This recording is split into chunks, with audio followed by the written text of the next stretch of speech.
Morning, all. A little surprise for you there. My source was bad.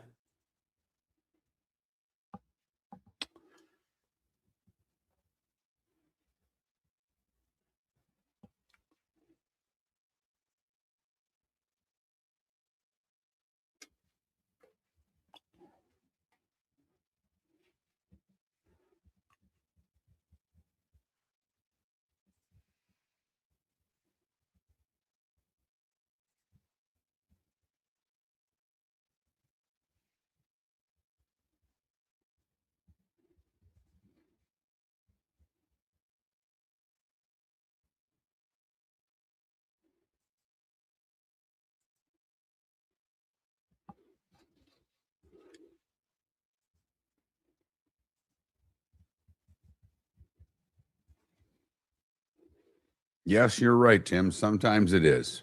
I agree. Not until Friday, but thank you for the early well wishes.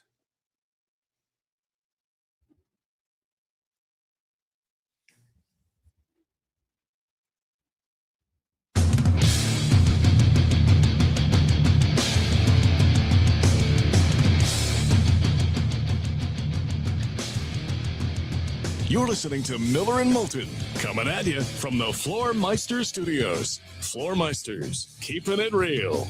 And now, here's Mark Miller and David Moulton. Top of the morning to you. On this hump day, we'll get over it together. Thanks so much for being with us. How the heck are you? Miller and Moulton. MillerandMoulton.com. Miller_Moulton on X. I know Mark said I wasn't going to be here. I probably shouldn't be here, but I'm afraid if I keep missing shows, the second name on this show will just go away. Mark will be like, I need you. If you can't be here, I got to go get somebody. So we'll see. He hasn't gotten to that point yet. He says he wants to keep me around for another 20. Of course, I don't know if he's talking days, weeks, months, but I'm here. Thrilled to be here, especially considering the last 36 hours. How are you? I'm good. I'm good. I'm doing fine. Better question is, how are you? Man, this is really, Miller and Moulton have not shared everything. In fact, in many ways, we haven't shared close to everything. We've shared the biggies. The big block letter headlines we've shared with you. But this day-to-day thing is annoying. I like to know, okay, you're going to Tampa, you're going to have a bone marrow this is when you're doing this is when this test date's going to be, then when this, I like it. Okay. Now I'm starting to get to the point where it feels like it's day to day. And that's annoying. Because with the joke for the longest time is day to day, aren't we all? Right. When it comes to that, it's not nearly as much fun, I would imagine. No, when Keith Olbermann delivered the line, it was much funnier. We're day to day, aren't we all? But this is weird. Like last Wednesday, I didn't have a good day, but it wasn't enough. I believe what happened Monday is the first time in 20 years that's ever happened, where either one of us started a show and couldn't finish it. And I felt really good over the weekend. I'm always tired nowadays. I got cancer. Okay? So I'm going to be tired, probably for the rest of my life. All right, I can deal with that. I'm a champion napper. Champion. But, all of a sudden, I woke up like 4 a.m. Monday, and I was out of it, and then some.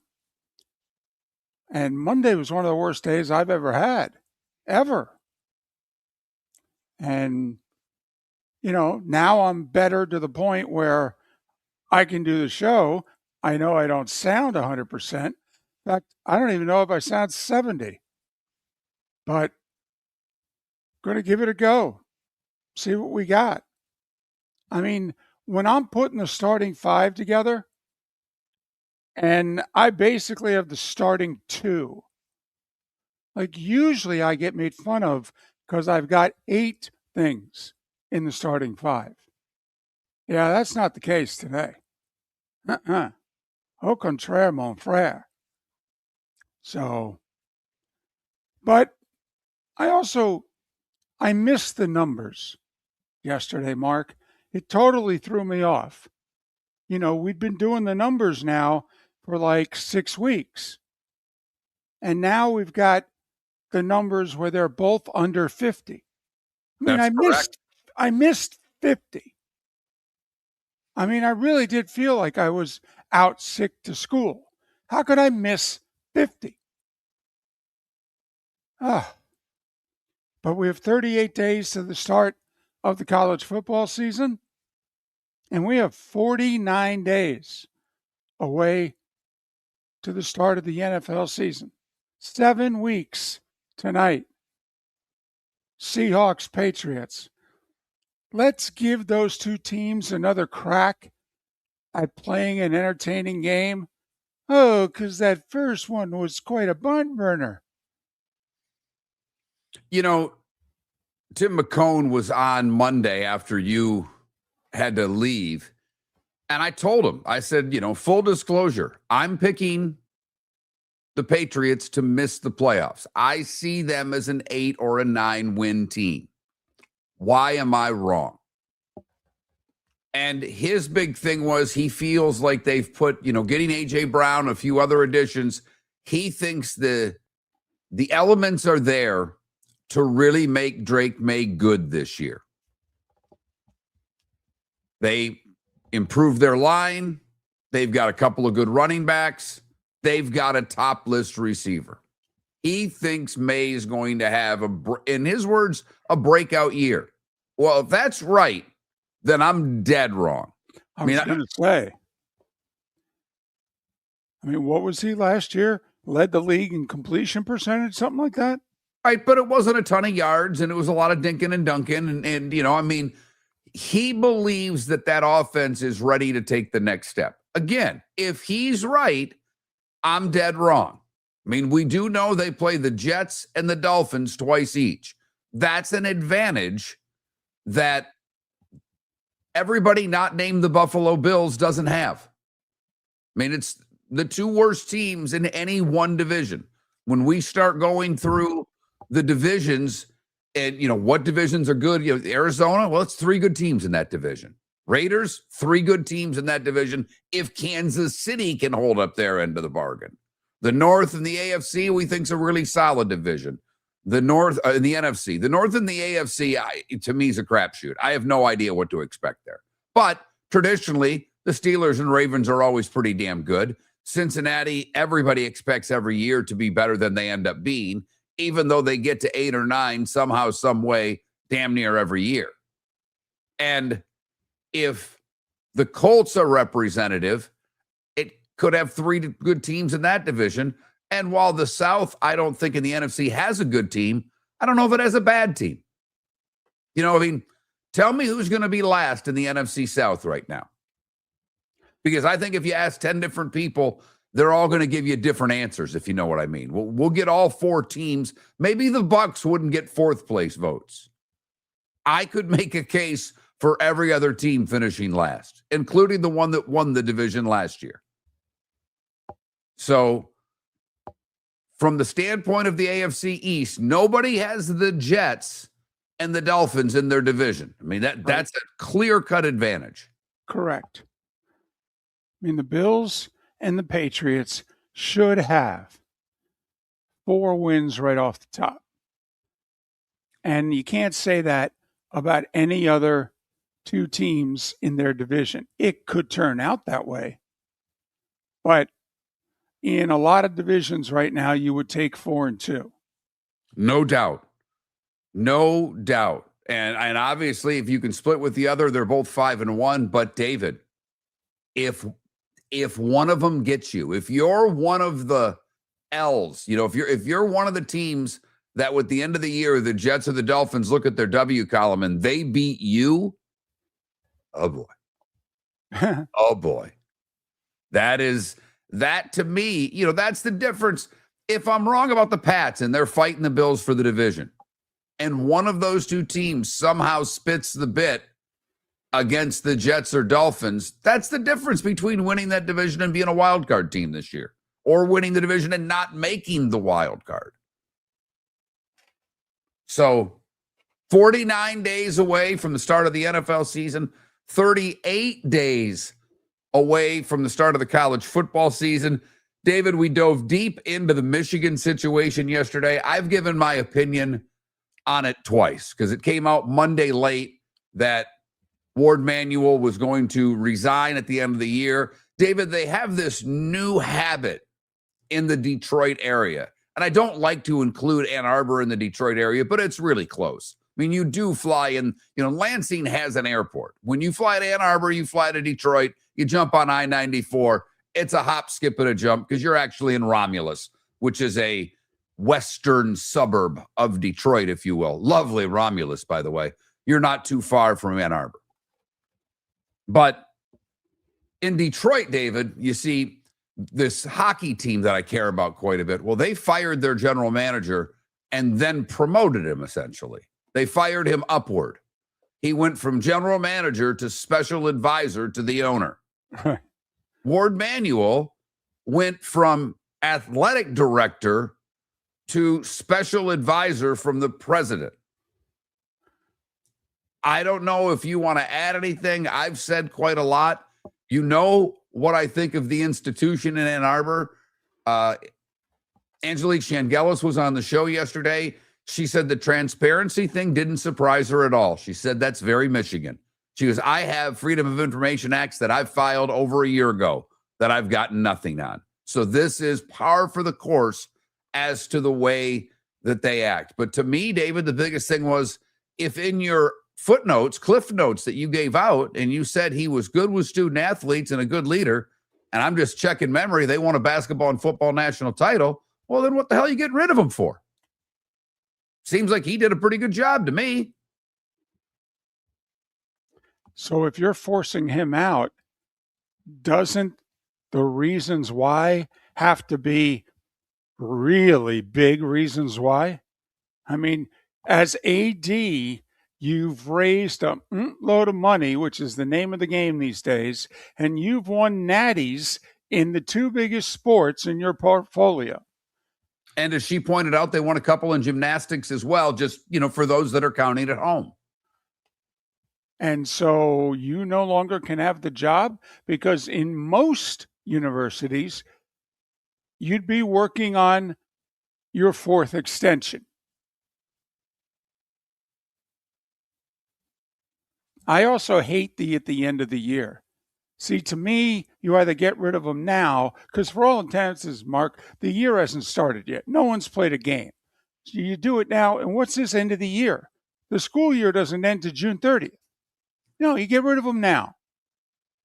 Well, I think that's because they don't have a president either, David. I mean, there's a vacuum of leadership at that school at the moment.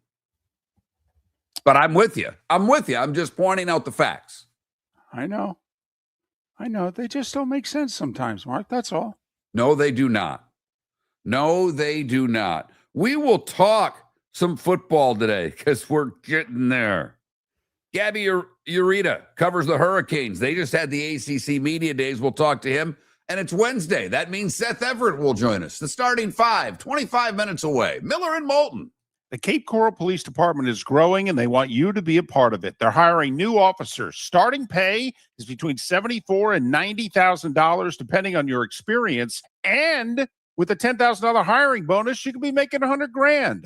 Enjoy paid holidays, off-duty details, plenty of OT opportunities. They're also hiring dispatchers and professional staff. So go to capecops.com. capecops.com. Be brave, be best. Be Cape. Your roof is your home's first line of defense. At Pelican Roofing of Florida, Ronnie, John, and their team bring years of experience to protect what matters most, your family and your business. From residential repairs to large-scale commercial roofing, we deliver honest work, fair pricing, and quality you can trust. An upgrade on your roof can lower your insurance costs. Don't wait for a leak to turn into a disaster. Call the experts at Pelican Roofing today. 1-866-9-PELICAN. That's 1-866-9-PELICAN. Online at PelicanRoofingCompany.com. CCC 1332512. Floor Meisters just doesn't sell Cortec and carpet. They also sell a lot of wood. And what better time than now to stop in and see the nice folks at Floor Meisters for some new hardwood for your home. With white oak wood starting at $4.99 a square foot, that makes it affordable for everyone. With 10 colors to choose from, they have a color for everyone. So stop in,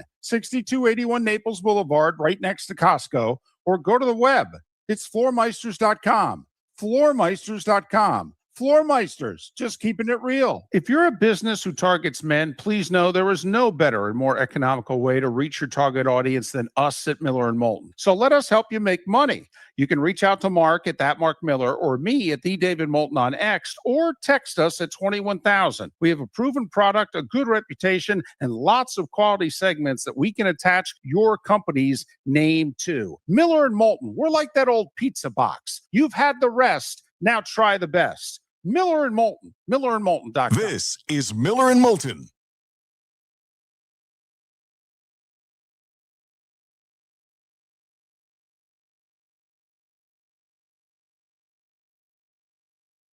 Man, that's a long drive for a preseason game, Adam. But you're a diehard, man. I can't knock a guy who likes his team as much as you like yours.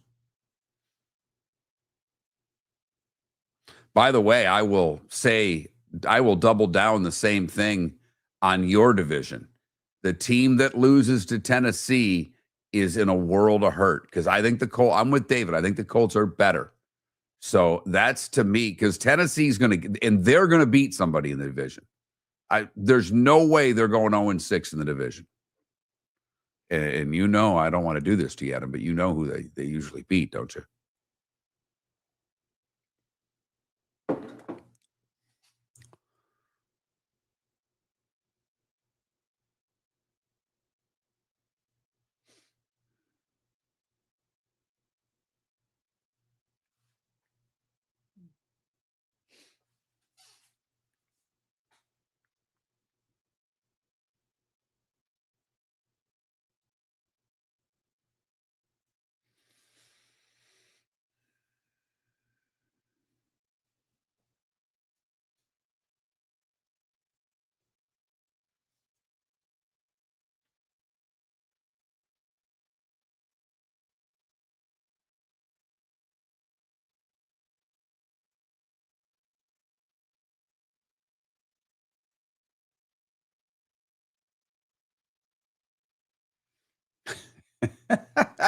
Your hate of that team is spectacular.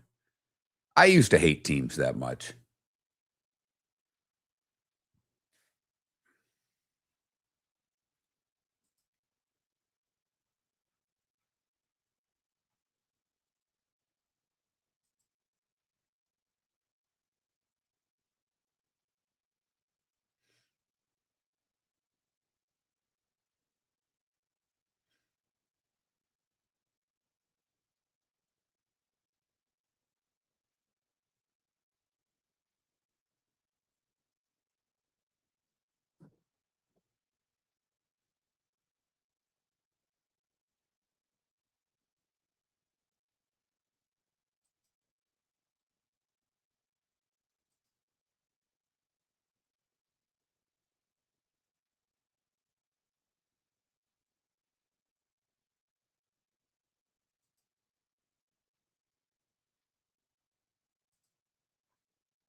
Morning, Jay Gunn.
You're listening to Miller and Moulton.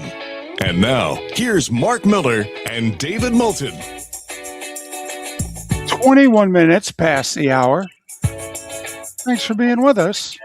Miller and Moulton, millerandmoulton.com, Miller_Moulton on X. Did you talk about this at all before you signed off on Monday, or is this something that you brought up yesterday?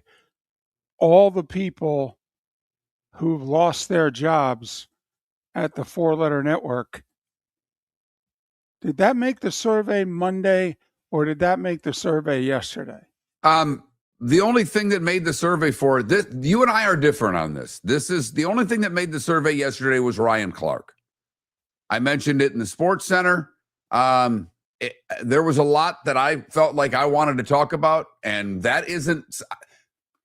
I'm not as into media stuff as I think you are, and maybe our audience is. But a lot of those folks, I didn't know about Ravitch during the show, so that one bummed me out because I like him. The other ones, I largely, didn't care. I mean, Stefania Bell, yippee. I found out Cam Newton well after the show. So it's not something I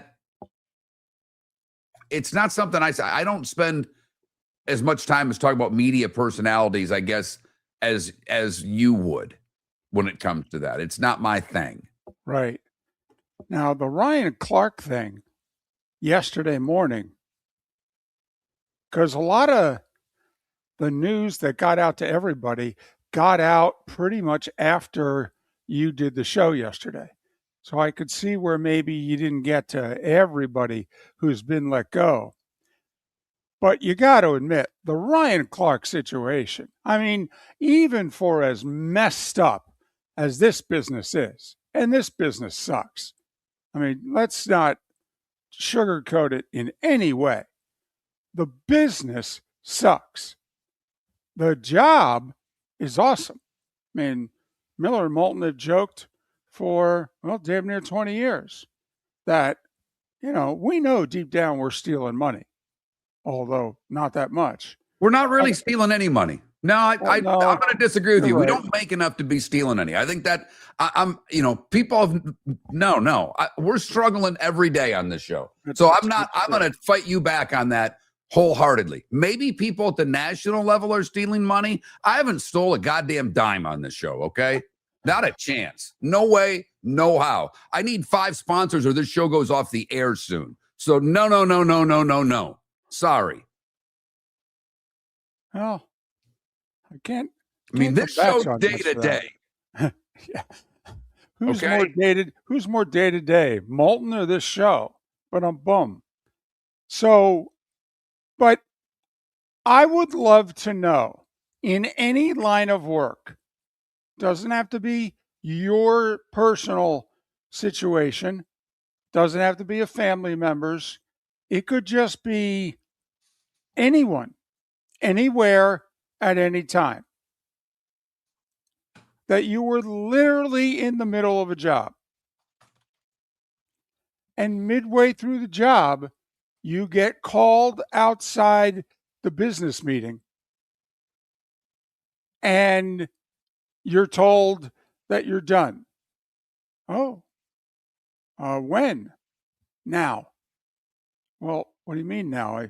We just teased me coming back talking about the Cowboys. And they go, yeah, I don't know what to tell you. You're done. Effective immediately. Even for this business, that's an all-timer. Because apparently, was it Marchant or Outkick? It was Outkick. It was Okay. Outkick. That's why, and that's the only reason that I even brought that up. One, there are a lot of people out there that don't have high opinions of Ryan Clark. A lot. I would put myself on that list. I'm not a fan. Wasn't a fan.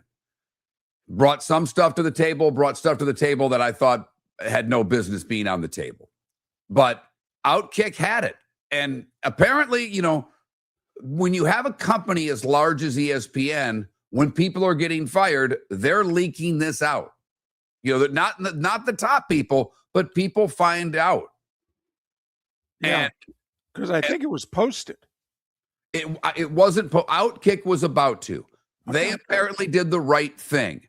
I believe they called ESPN to confirm or say they're going to put the story out.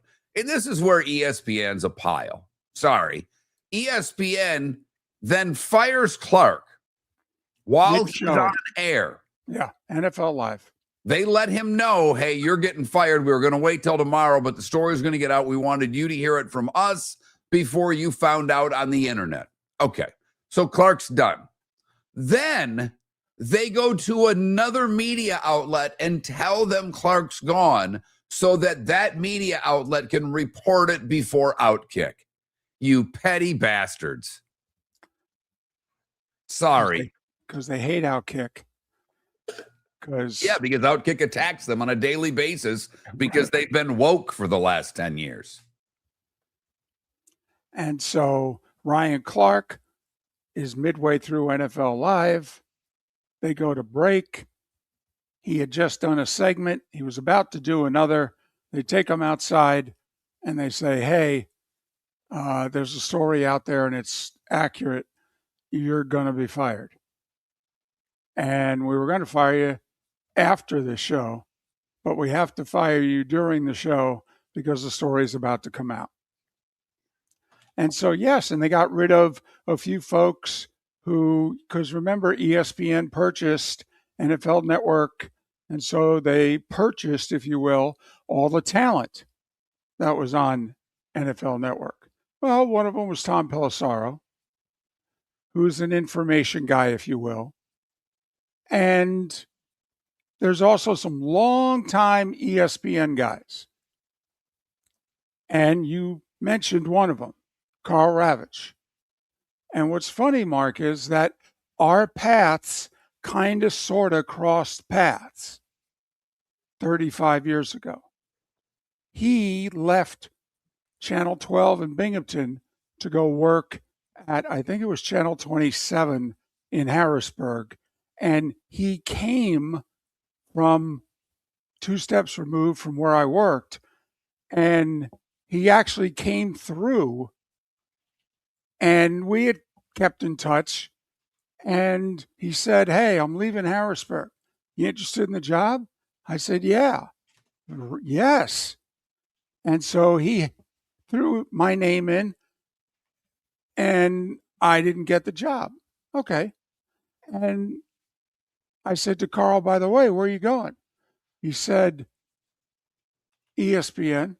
I went, oh, wow, way to go. So early in our careers were kind of sort of crossing path. And then he went the majors and I went single double A. So, and what's funny is Ravitch had just gotten his new hair. And I said, what's up with the hair? And he said, I'll tell you a quick story. My agent's a fairly prominent agent. And he said, you're never going to get a job bald. You got to get new hair, or you're not going to get the job that you're qualified to get. And so he went on vacation and got himself some hair. And so the funny thing was, he was working in Harrisburg for 2 years. No you can hair. be bald in Harrisburg. Exactly. You And the can agent, be bald in Harrisburg. right, You fit right in. right. And the agent said, we're not sending tapes to the equivalent of Harrisburg. We're going for the big time. So imagine you're a viewer in Harrisburg, though. Your sports guy doesn't have hair, and then he comes back from vacation and he's got hair. I don't know about anybody else out there, but all I'm doing is Elaine ripping the piece off of Costanza and throwing it out the window right now. I don't like this. That's all I'm thinking. That's all that's on my mind. Can't help it. But Carl Ravitch, 30 plus years at the mothership, he's gone. That's the only one that actually, that I feel badly, but that's a hell of a career. Yeah, Miller and no Moulton, doubt. starting fives next. The Floormeisters just doesn't sell Cortec and carpet. They also sell a lot of wood. And what better time than now to stop in and see the nice folks at Floormeisters for some new hardwood for your home. With white oak wood starting at $4.99 a square foot, that makes it affordable for everyone. With 10 colors to choose from, they have a color for everyone. So stop in, 6281 Naples Boulevard, right next to Costco, or go to the web. It's floormeisters.com. Floormeisters.com. Floormeisters, just keeping it real. Mark Miller for Sleep Treatment Direct. They are helping me with sleep apnea. And by helping me, I mean curing me. No more CPAP machine. No more snoring. No more tossing. No more waking up exhausted. Their expert team got me the right treatment fast and hassle-free. If you want to feel energized and get rid of your snoring, call Sleep Treatment Direct today. 444-1741. That's 239-444-1741. Sleep Treatment Direct. Sleep safe and your roof is your home's first line of defense. At Pelican Roofing of Florida, Ronnie John and their team bring years of experience to protect what matters most, your family and your business. From residential repairs to large-scale commercial roofing, we deliver honest work, fair pricing, and quality you can trust. An upgrade on your roof can lower your insurance costs. Don't wait for a leak to turn into a disaster. Call the experts at Pelican Roofing today. 1-866-9-PELICAN. That's 1-866-9-PELICAN. Online at pelicanroofingcompany.com. CCC 1332512. We started our show 18 years ago and have been fired 3 times, but Miller and Moulton have never lived on the edge like we are now. We have our best morning ratings ever, are steadily adding affiliates, yet we only have a few sponsors. And if that doesn't change, we can't continue. But if you want to advertise on Miller and Moulton, reach out to one of us directly by texting sponsor to 21,000 or contact Mark on X at that Mark Miller or me at the David Moulton. You can save Miller and Moulton and make your business some serious money by texting 21,000 now. This is Miller and Moulton. Stealing money. Holy crap. My bank account doesn't say that. My wife doesn't either.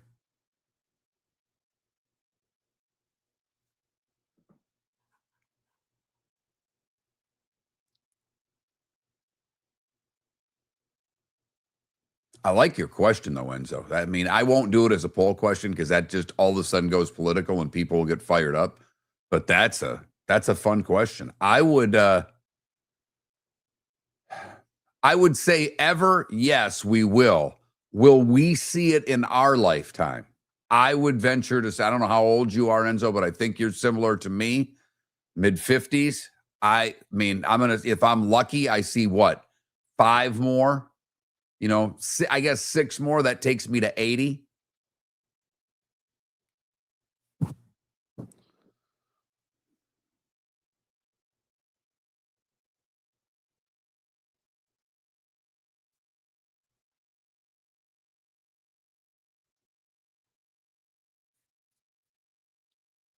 Thank you, Jay Gunn. The how he did the cheers thing. I guess if you have bits, you put money in and then you can cheers us. and every bit is a penny. So when he gave 2,000, that's $20. That I honestly can't tell you how to do it. I mean, we've thought about, and David's been gone, so I have some things to talk to him about. We actually have some rejoiners that have our Venmo for a listener supported program. I'm iffy on that. I was for sure, and then I feel hypocritical when. That's a great question, Jay Gunn. I honestly don't know because I'm not on Twitch. I'm on a program called StreamYard that sends it to both Twitch and YouTube simultaneously. So I don't know. Adam, okay, there you go. I was going to say, Adam, thank you. You're my expert here.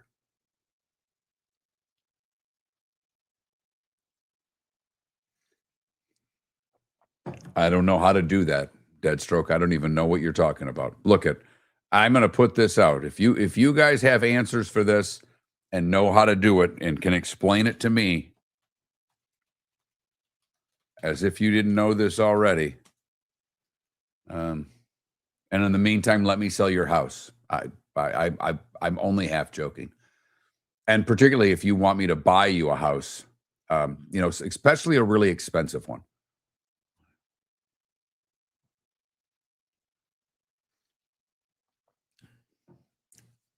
Couple 7-figure homes a year would be nice. One every 6 months, I'd be a happy camper.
Yeah, I got to tell you, it's Sonny, I'm with you. The only thing that can stop the damn Red Sox is the rain.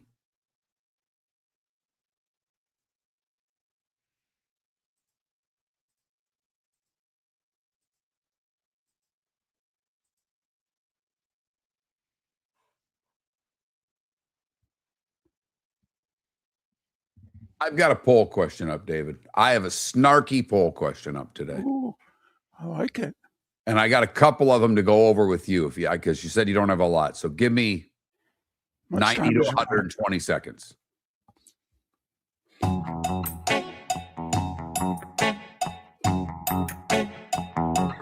You're listening to Miller and Moulton.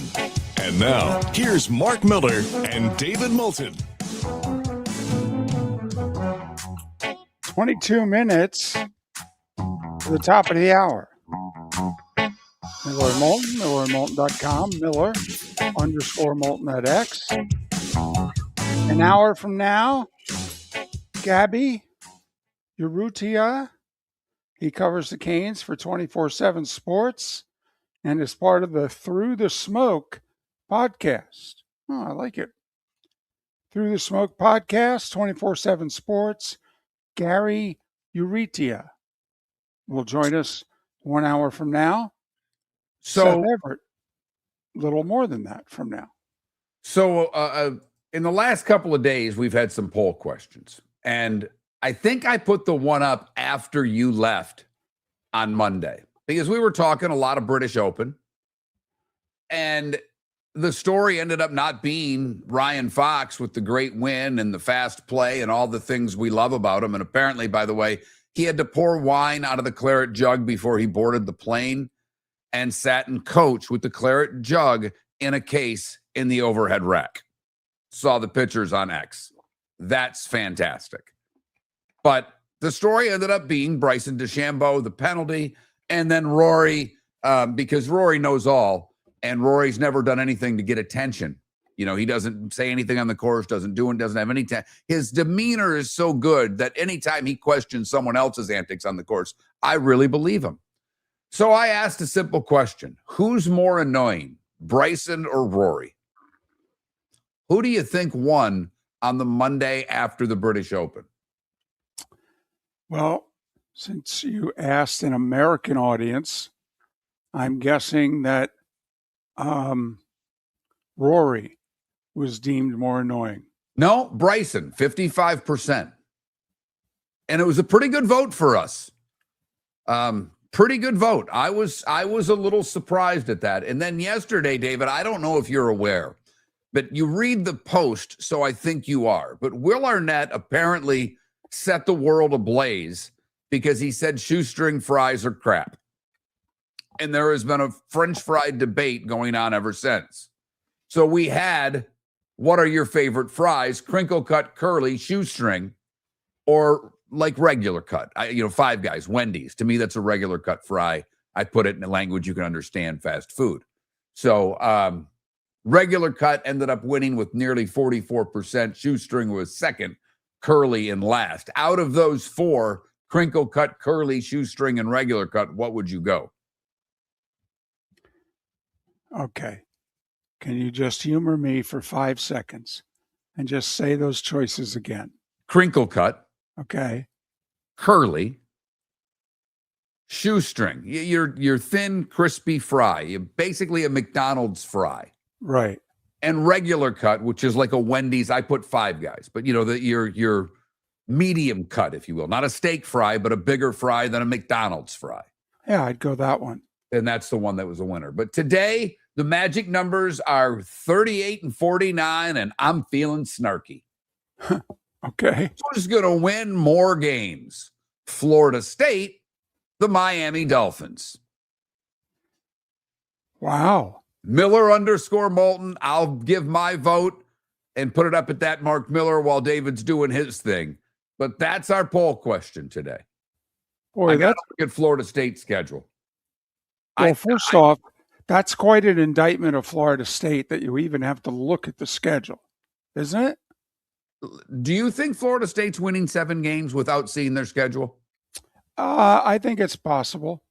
Do you think the Miami Dolphins are winning 6 games without looking at their schedule? Ooh, no.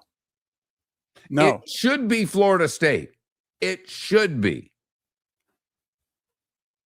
But Malik Willis can get it. If he gets it done, David, they can be a 6-11 team. But I mean, think about if Florida State goes 7-5, which I think for even a lot of Florida State fans will be pretty close to max, right? Yeah. Well, then the Dolphins have to go 7-10 or 8-9.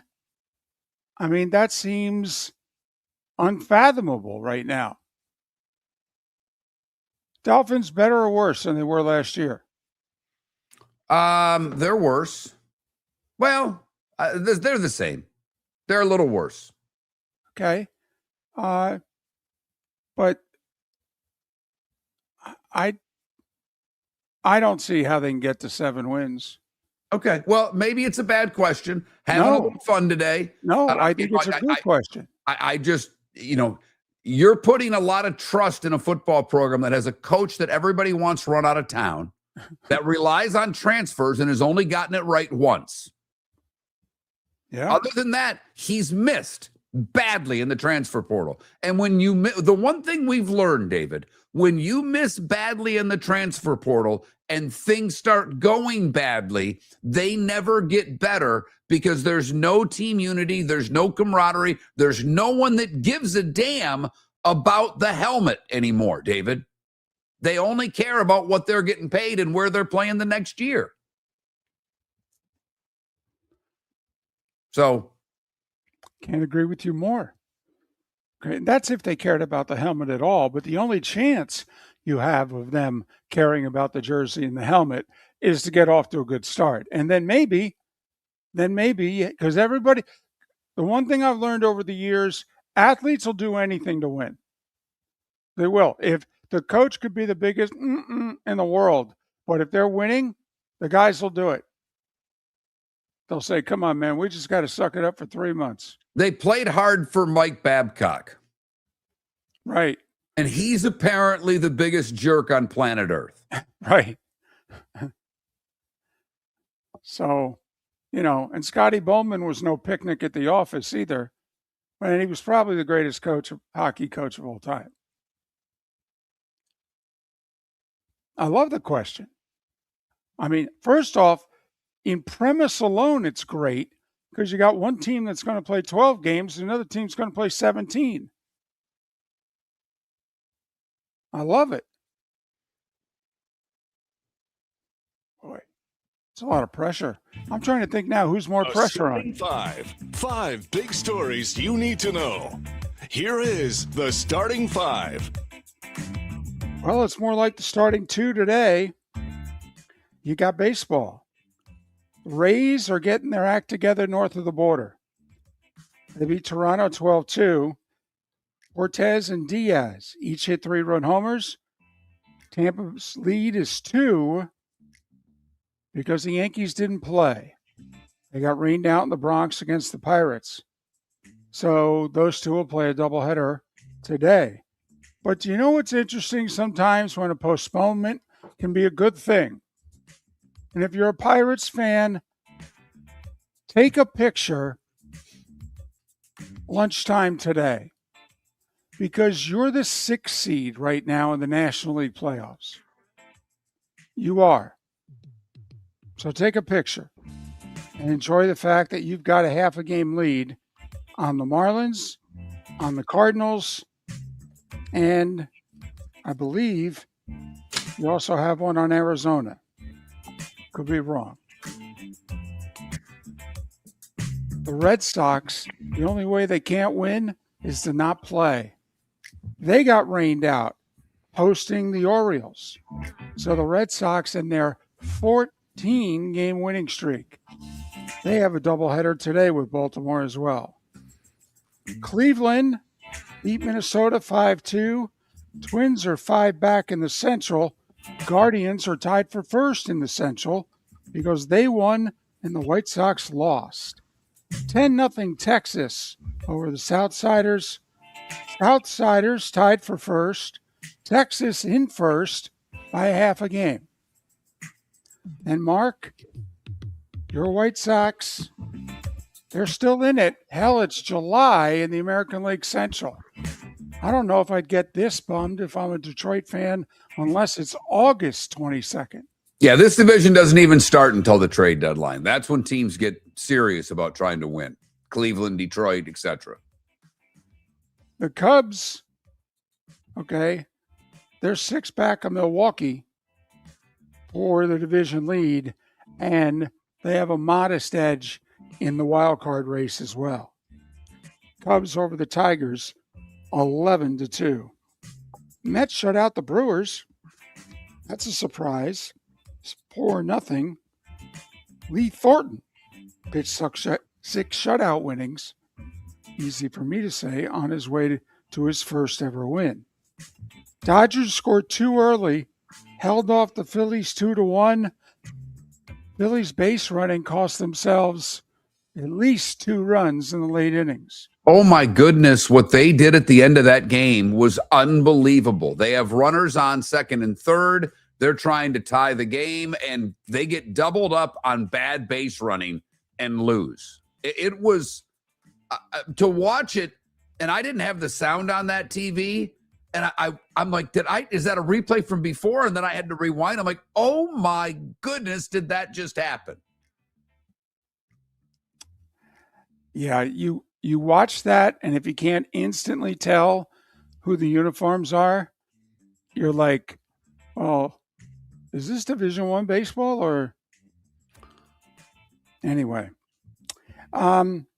Padres beat the Braves 8-3. How about this? Machado hit 2 homers in the same game. Hell, he's gone months without doing that. And for that matter, you got Tatis, who hit his longest home run of the season. And he hasn't done a lot of that either. Yeah, is he in double digits yet for home runs? If he is, it's just barely. Yeah, I don't know if yesterday was his 10th. I think it's just his 9th. Don't quote me. The Marlins lost their 8th in a row, and yet they're only a half a game out of the playoffs. And they've lost 8 in a row. Wow. Houston beat them 5-3. The Nats lost late, 8-7 to Colorado. The Nats are 500 with the loss. So think about this. The Marlins are a half a game out of the playoffs after losing 8 in a row. And the Washington Nationals, they're 2 games out of the playoffs, and they're 500. Man, there's a lot of mediocrity in Major League Baseball right now. I mean, when Pete Rozelle thought up mediocrity and parity for football, he said, well, guys, I didn't mean this much mediocrity and parity. Come on now. The Royals and the Giants competing for the worst team in the league. Kansas City beat San Francisco 3-2. Cincy beat Seattle 4-2. Seattle, a half a game now behind Texas as to who's going to lead the American League West. And the Angels with 5 in the first beat St. Louis 5-1. And Mark, the only other thing I got is a couple of football tidbits.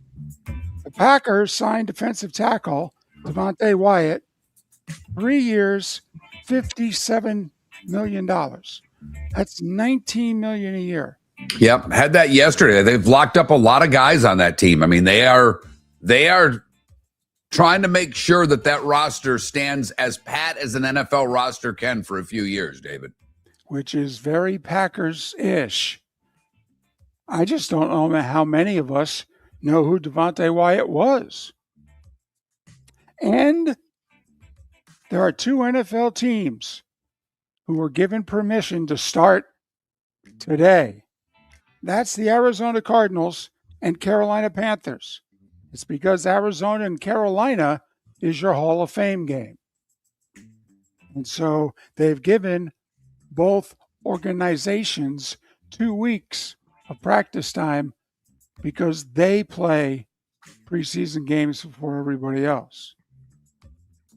And at 8 minutes before the hour mark, that was your starting 5. 5 big stories you need to know here on Miller and Moulton. One thing I want to add, because yesterday I talked about Live Golf being sued by a technology partner that they failed to pay. Liv had another little hiccup yesterday because the Asian Tour, which allowed Liv players to play on it, has joined an alliance with the DP Tour and the PGA Tour. So it's another blow to Live Golf, which I don't know how it survives. They're out trying to get money. You know, Rahm and DeChambeau are trying to help get the money for that tour. I don't see it happening. They're holding out all hope that they can make that happen. It doesn't seem likely that they're going to get the investors they need. They think they are. David, what would you, I mean, to me, I'd put it at 90-10 against. I'd put it at 99-1. Fair enough. Fair enough. Miller and Moulton.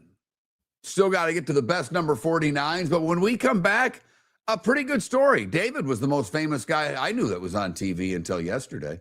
If you're a business who targets men, please know there is no better and more economical way to reach your target audience than us at Miller and Moulton. So let us help you make money. You can reach out to Mark at that Mark Miller or me at the David Moulton on X, or text us at 21,000. We have a proven product, a good reputation, and lots of quality segments that we can attach your company's name to. Miller and Moulton, we're like that old pizza box. You've had the rest. Now try the best. Miller and Moulton. MillerandMoulton.com. Your roof is your home's first line of defense. At Pelican Roofing of Florida, Ronnie, John, and their team bring years of experience to protect what matters most, your family and your business. From residential repairs to large-scale commercial roofing, we deliver honest work, fair pricing, and quality you can trust. An upgrade on your roof can lower your insurance costs. Don't wait for a leak to turn into a disaster. Call the experts at Pelican Roofing today. 1-866-9-PELICAN. That's 1-866-9-PELICAN. Online at PelicanRoofingCompany.com. CCC 1332512. Cape Coral Police Department is growing and they want you to be a part of it. They're hiring new officers. Starting pay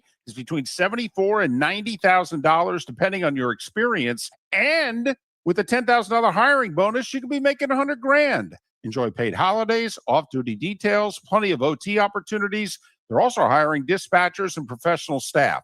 So go to CapeCops.com. CapeCops.com. Be brave, be best, be Cape. Mark Miller for Sleep Treatment Direct. They are helping me with sleep apnea. And by helping me, I mean curing me. No more CPAP machine, no more snoring, no more tossing, no more waking up exhausted. Their expert team got me the right treatment fast and hassle-free. If you want to feel energized and get rid of your snoring, call Sleep Treatment Direct today. 444-1741. That's 239-444-1741. Sleep Treatment Direct. Sleep safe and The sound. Floormeisters just doesn't sell Cortec and carpet. They also sell a lot of wood. And what better time than now to stop in and see the nice folks at Floormeisters for some new hardwood for your home. With white oak wood starting at $4.99 a square foot, that makes it affordable for everyone. With 10 colors to choose from, they have a color for everyone. So stop in, 6281 Naples Boulevard, right next to Costco, or go to the web. It's floormeisters.com. Floormeisters.com. Floormeisters, just keeping it real. Buying or selling a home? Put a local expert to work for you. I'm Mark Miller, and I believe real estate is about more than transactions. It's about helping people make the right move. From pricing your home to negotiating the best deal, I'll be with you every step of the way. Call or text me today, 239-425-5582. That's 239-425-5582. Experience, local knowledge, and the best personal service. That's the difference. This is Miller and Moulton. Adam, that's fascinating. Like, I'm not joking. That's actually a really interesting thought. What would it cost them? Because I don't think it would cost them what, the Saudis paid. Because I don't think they have to, I'd start doing it. You're getting your purse. Like, you don't need you're not getting an automatic check anymore from me. You want to stay on this tour and earn money? Here's what you can earn. That's pretty interesting.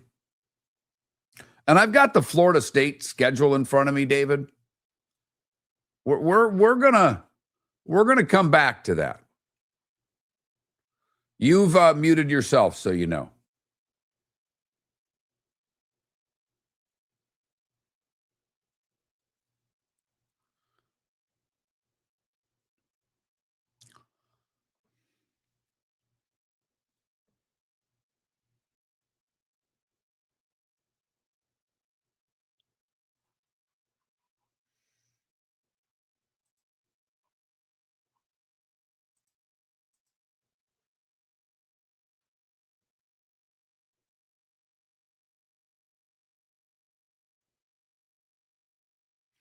I think it's a position of weakness for them, Sonny. I respectfully disagree with you.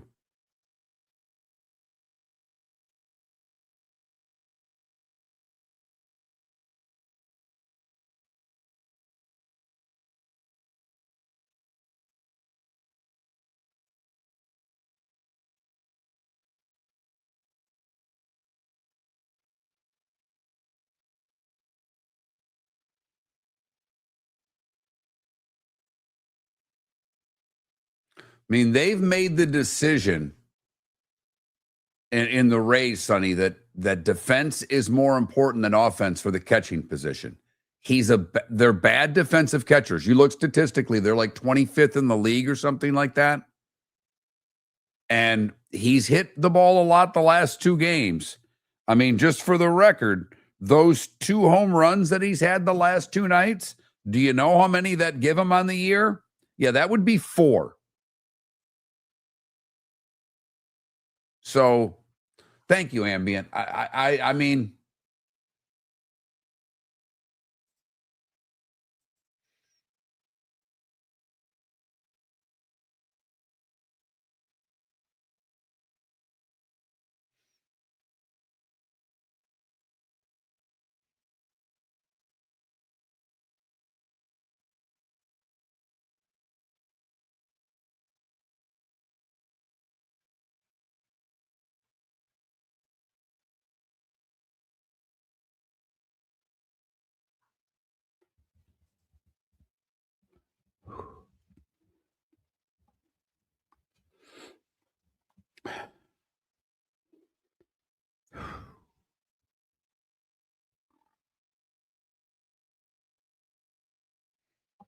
I didn't even realize he hit home run. I'd gone to bed. It was in the 9th inning.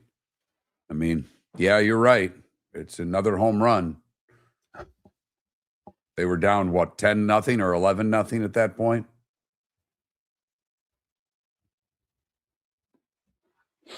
I didn't know she still talked, Racer. Again, no interest.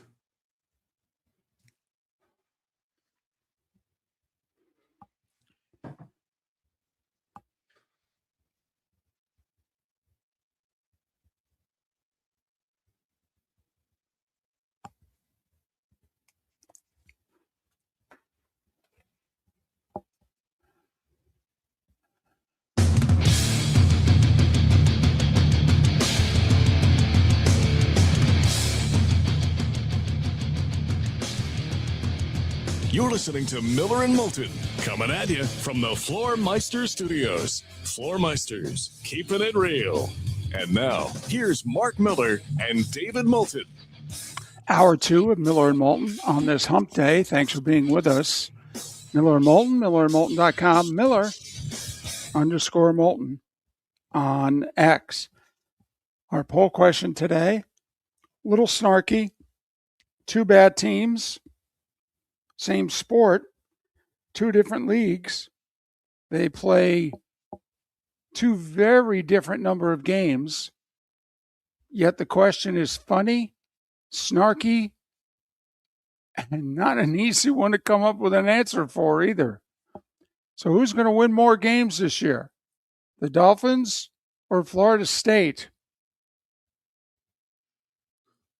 That Mark Miller, Miller_Moulton on X. I've actually got to put it up here in the chat room. I'll get to that momentarily. So I got a text yesterday from a friend of ours, David, guy that runs the Shootout, Taylor. Great dude. And he just sent me a clip of a young lady singing and said, hey, she's on America's Got Talent tonight. I'm like, huh. And the girl is Sarah Hardwig. Her father, Greg Hardwig, worked for the Naples Daily News for many years. He covered the minor league team, the Florida Everblades, for those of you that are outside of the market that I'm in Southwest Florida, when I was working there. So I know Greg very well, very well. Still have his phone number. I sent him a text yesterday. And I'm like, I'll be damned. So I never watched that show. My wife and daughter love it. And there have been times when whatever we're watching on that channel is, because my wife loves Wheel of Fortune. She's good at it. It really bothers me because she gets them way faster than I do. So I like to put that on for her. It makes her happy. She works her ass off. It's easy for me to put on a show. I got 2 TVs. I threw the baseball game on the other one. I don't need to listen to it.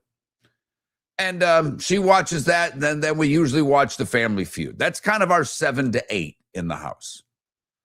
And because we don't do Jeopardy, because why do you want to feel that dumb? I mean, really. So at 8 o'clock, I put on America's Got Talent. And I put it on specifically because I wanted to see Sarah Hardwig. Well, she's 23 now. She used to sing the anthem at Blades games years ago.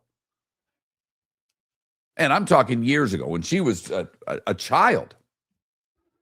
And I thought her voice then was okay. I didn't think it was great. I'll be brutally honest. I mean, largely this was done because Greg was the beat writer and he wanted his daughter to sing. And it's like, why are you going to make the beat writer who writes nice articles about your team angry? Sure, she can sing. We put her on the list. And she sang, I bet you she sang the anthem there. If I were to say 50 times as an over-under, you think that's accurate, David? Total? Yeah. Over the years? Yeah. I mean, that seems about right. Maybe, I mean, I think that's a fair, just to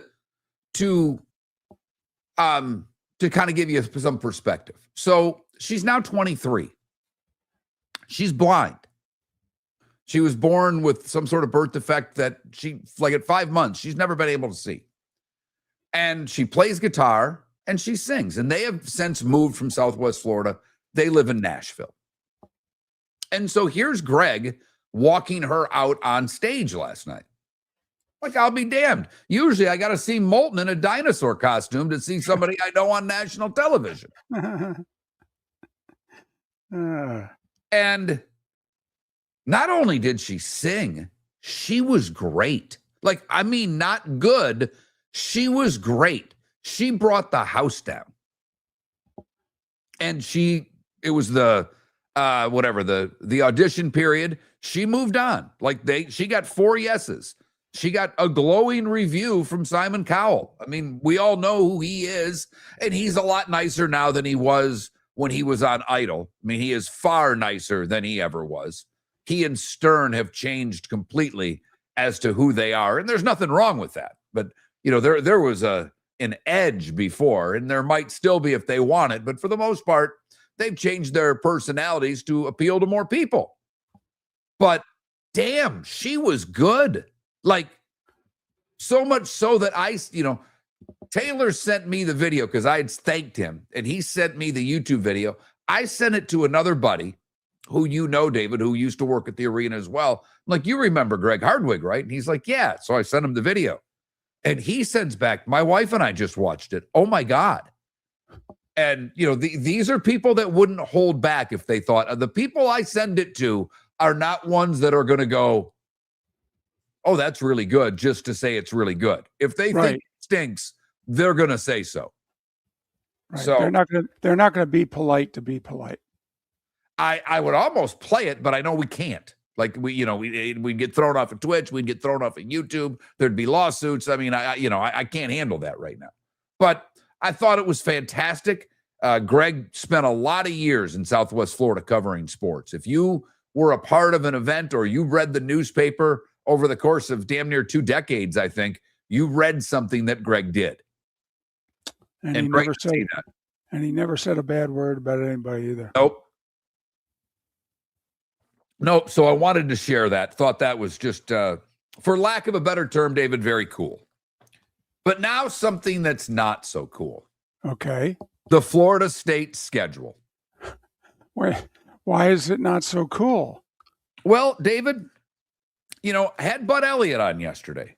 Bud Elliott said that out of Miami, SMU, Louisville, and NC State, he bet his team, if you will, if one of those 4 teams don't win the ACC, he'll buy his staff dinner.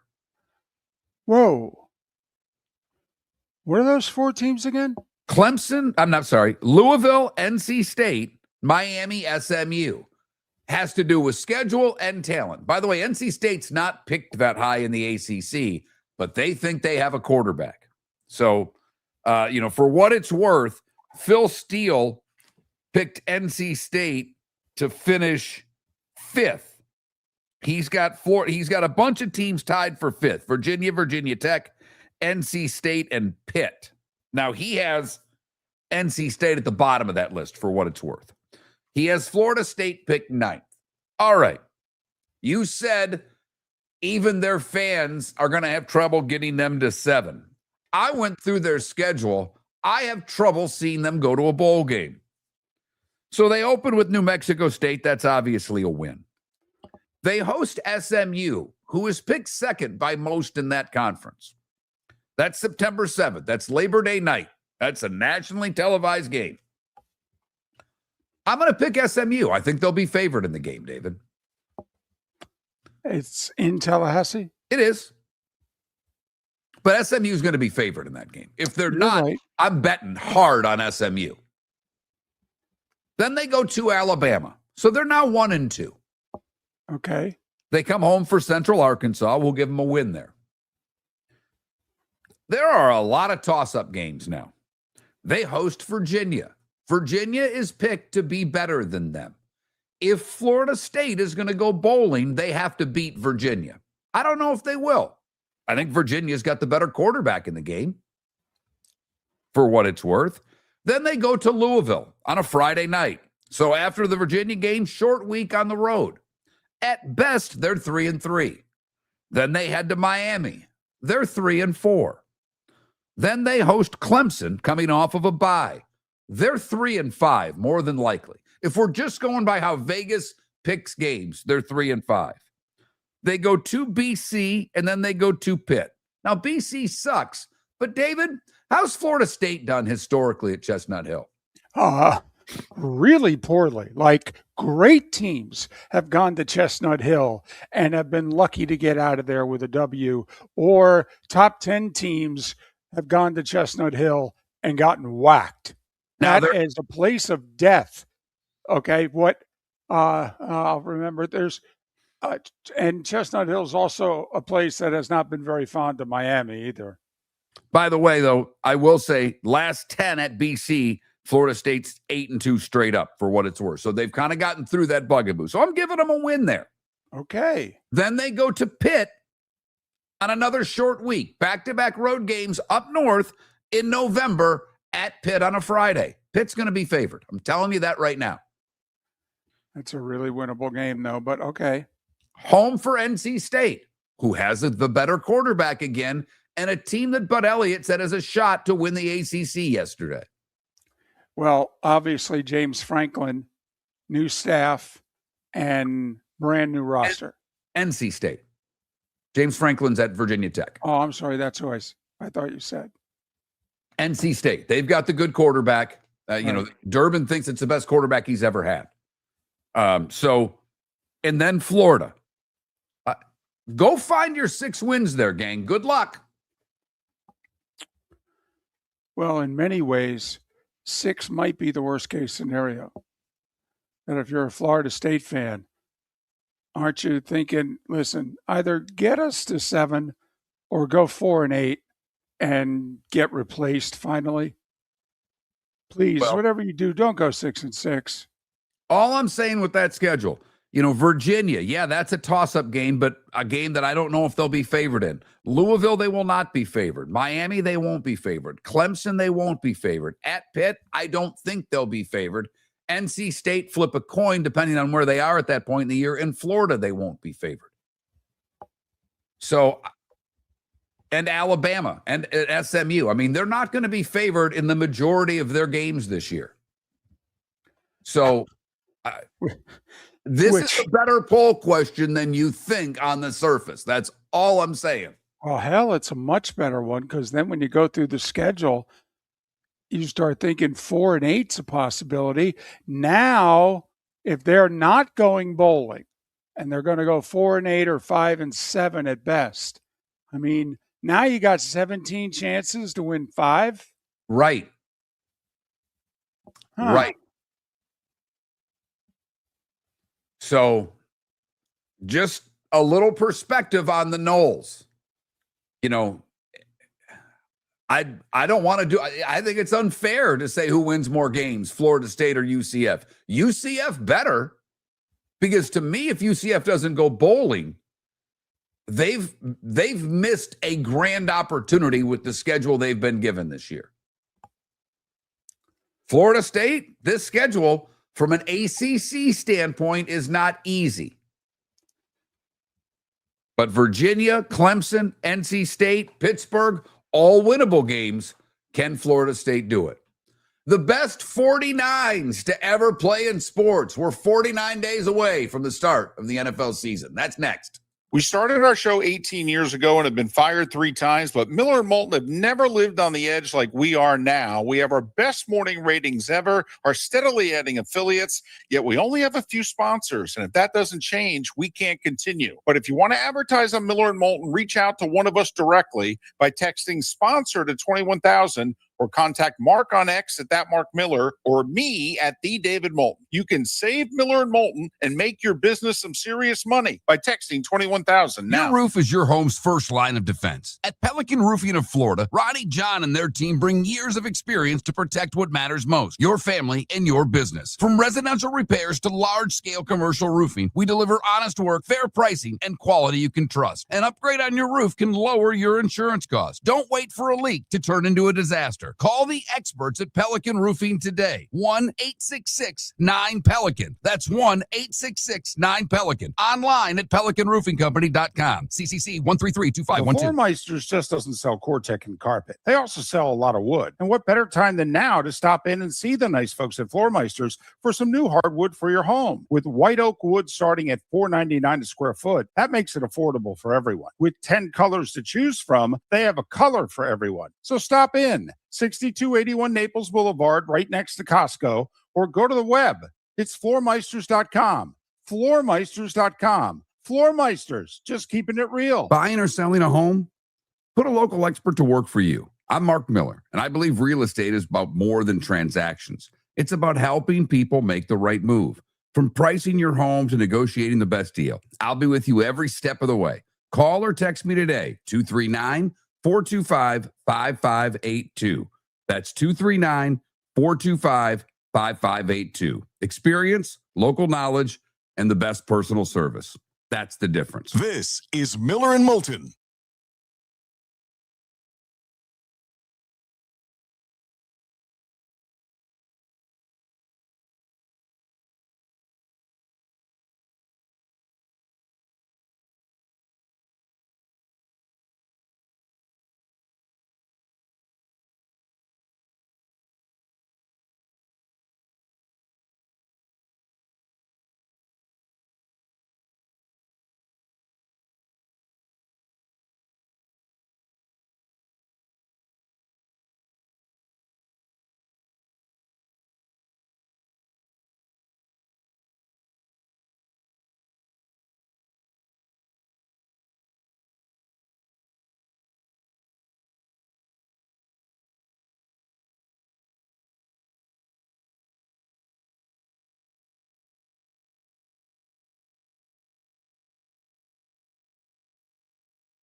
Tim, I kind of scrolled back. A bigger problem than what? What are you?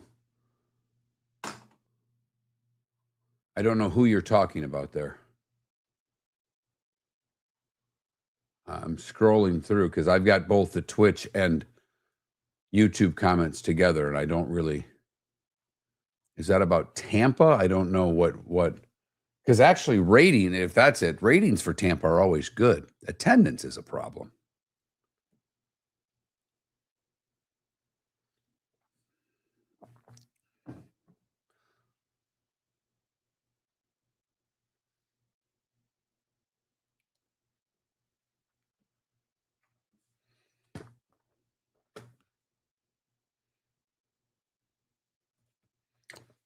Indiana, DC.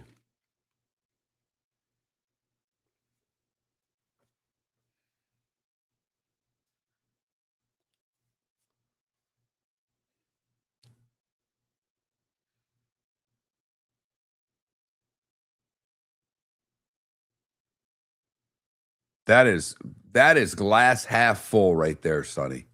That is glass half full, my man. Got to be honest with you. You should go work for the ACC with that attitude.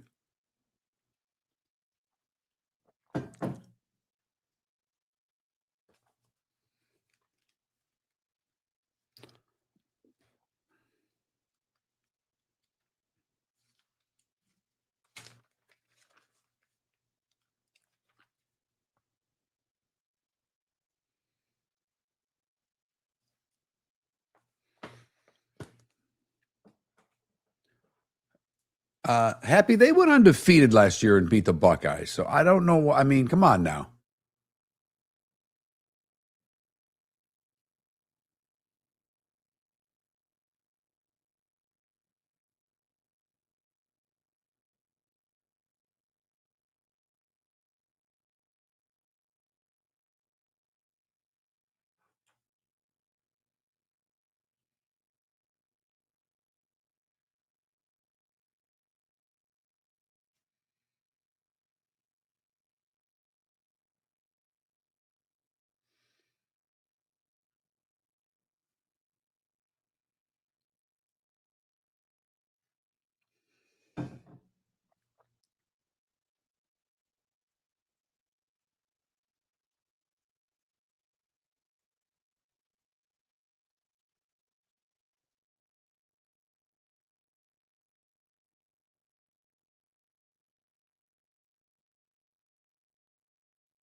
You're listening to Miller and Moulton. And now, here's Mark Miller and David Moulton.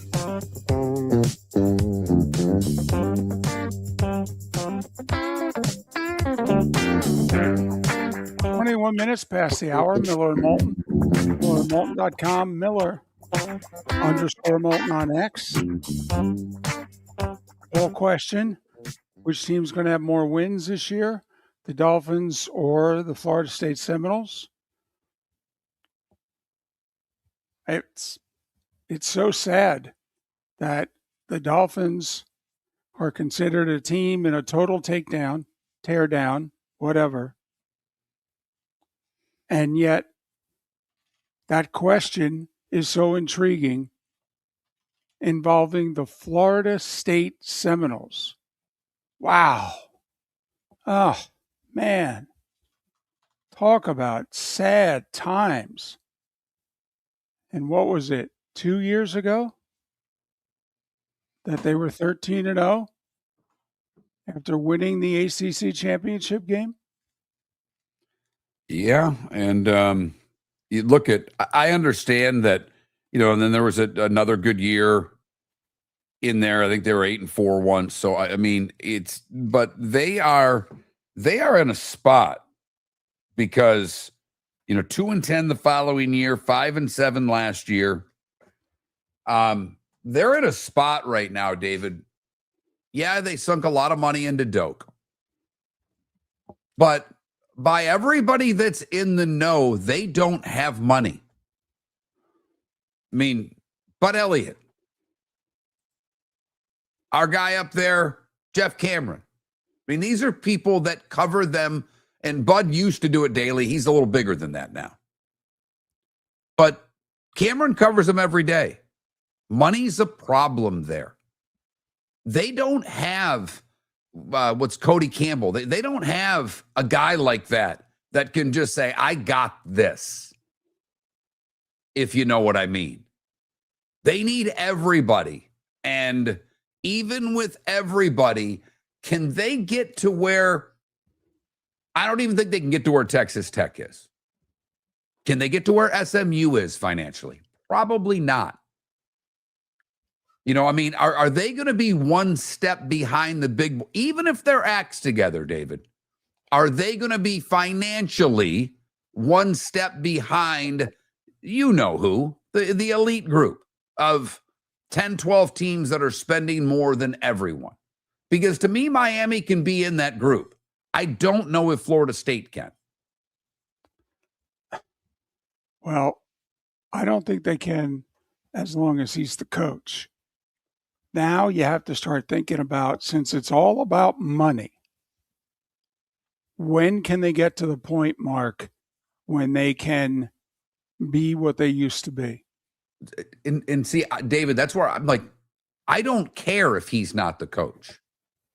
Can they year in, year out be a $40 million to $50 million, which is going up every year, by the way, football program? And I don't know if they can. That's what I'm saying is, I don't care who the coach is. Can they be in the upper echelon of spending? And I'm not sure. Like Florida can, Miami can the Seminoles? No. Now they can be in that next group, which means, once every 3-4 years, can they put it all together? Sure. If they have everything working. But this isn't what it used to be. This isn't just being able to recruit the state of Florida, a little bit of cheating that we don't know about. So that's what I wonder. So 49 and 38, those are the magic numbers. 38 days to week 0 in college football, 49 days until the NFL season gets going. We've been doing the best players of every number. David, by the way, I will start with a sport that has no 49s that are worth noting. Do you know there have only been 3 players in the history of the NBA that have worn the number? Huh. Oh, that's interesting. One of them played for your team, by the way. So Mel McCants played for the Lakers in 1990. Cameron Oliver played for the Hawks in 2022. And this player played 2 years for the Heat. He was traded. Parts of 2 years for the Heat and parts of 4 years for the Knicks, wearing number 49. Shandon Anderson. Never heard of him. Wow. So there you go. NHL, I didn't see a whole lot. Ivan Barbashev, probably the best 49 out there as I went through the list. If I'm missing one, I apologize. But I kind of went through this list reasonably quickly. But I didn't see a whole lot in the 49 world that got me going. But, David, when we get to baseball and football, we've got some 49s. Well, I got 3 baseball pitchers and 2 of them knuckleballers. And one played forever. One wore that number for everybody, David. In fact, I'm wondering how many players wore a number longer than this knuckleballer, because he wore it for everybody. And he played for the Dodgers for a little over a decade. He played for the Rangers for a little over a decade and finished with the White Sox and Marlins. Charlie Huff wore number 49 for 25 seasons. Think about that. Well, and also, you start going through the resume and you go, oh, well, he's talking about Tim Wakefield. No, wait a minute. No, he's not. Wait a minute. He's talking about a pitcher who pitched more years than Tim Wakefield? Right. Because I believe Tim Wakefield is tied with Roger Clemens for the most number of wins all time for a Red Sox pitcher. Wakefield pitched for a mere 19 years compared to Huff. So there's our 2 knuckleballers, both 49. And then Louisiana Lightning. Yeah. There's your guy. I mean, that's the best 49 of all time. Football, not nearly as many. I only know 1. Who are you going with? Well, I'm going with Bobby Mitchell. There you go. That's at the top of the list. That's a Hall of Famer. Right. And then probably the next best one is a D-back for the Broncos in the 80s, Dennis Smith, Right. and into the early 90s. So those are, 49, not a big number in the NFL. I thought for a moment we might get a fullback. I was trying to think, was there a fullback of note that wore 49? But I've got nothing for you. No.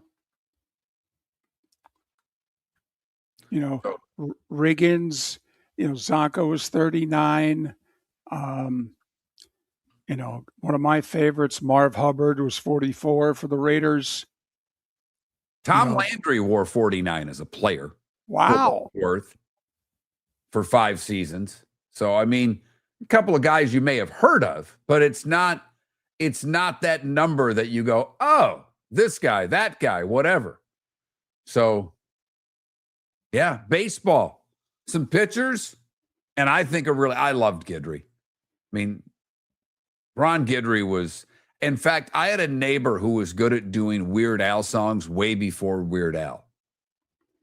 And there was a song called Hot Blooded by Foreigner. He changed it to Ron Guidry. And a couple of verses for that song. So, that's your 49s for you. Now, Chris Sale's he's been 3 different numbers in his career. Yeah, he was 49 with the White Sox. Right. He ripped up the 49 jersey. Right, before going to Boston. Miller and Moulton. We'll talk some college football next. The Canes. Well, they're picked to win the ACC. We'll find out why next.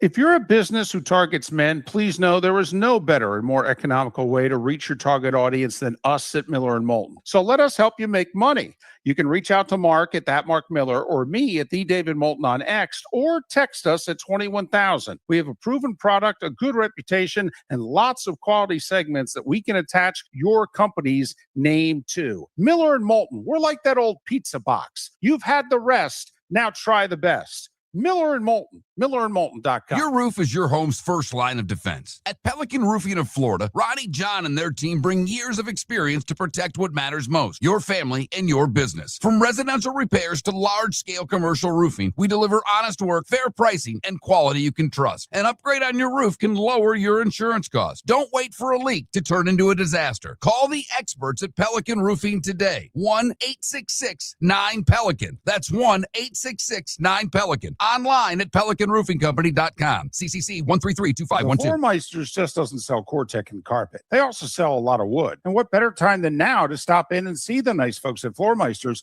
for some new hardwood for your home. With white oak wood starting at $4.99 a square foot, that makes it affordable for everyone. With 10 colors to choose from, they have a color for everyone. So stop in. 6281 Naples Boulevard, right next to Costco, or go to the web. It's floormeisters.com. Floormeisters.com. Floor Meisters, just keeping it real. Mark Miller for Sleep Treatment Direct. They are helping me with sleep apnea. And by helping me, I mean curing me. No more CPAP machine. No more snoring. No more tossing. No more waking up exhausted. Their expert team got me the right treatment, fast and hassle-free. If you want to feel energized and get rid of your snoring, call Sleep Treatment Direct today. 444-1741. That's 239-444-1741. Sleep Treatment Direct. Sleep safe and sound. This is Miller and Moulton.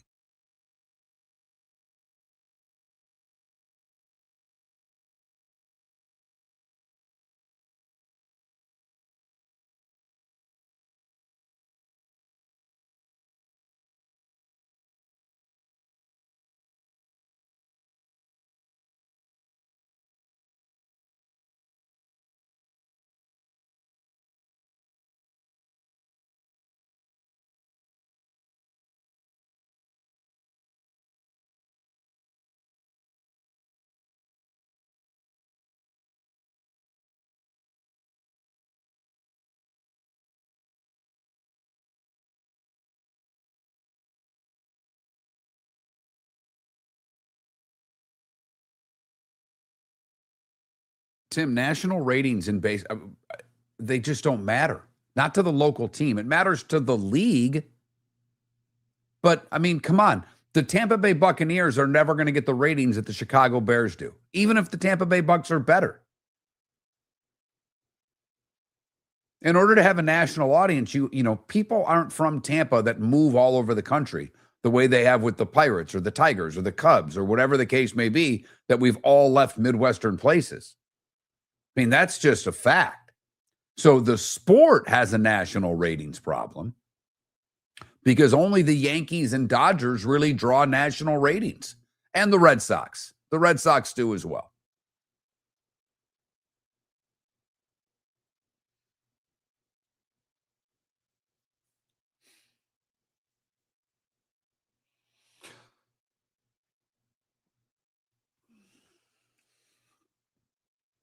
DC, I'm more worried about my ride home from Tampa today. I got to get knocked out, which means they're going to force someone else to drive, and I got to be in a car with my mother driving for 2.5 hours.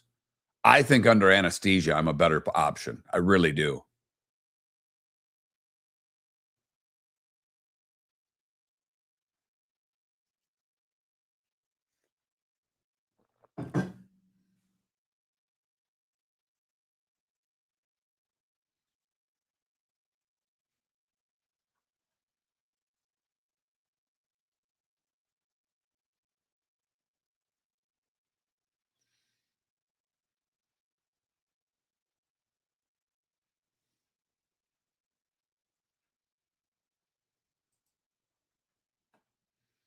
Charlie Huff was 216 and 216.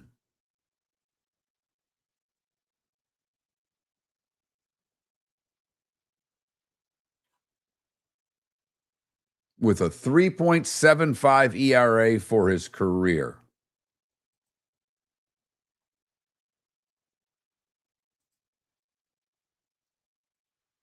Look at baseball. Look at Tim. Baseball wants the Yankees and Dodgers to play in the World Series every year, and then they could get a TV contract. But like last night, two good teams in a good game, Phillies and Dodgers. I bet you it didn't do a great rating. Wanted at a rain delay, but I doubt that many people watched that game on TBS.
Did you text him recently?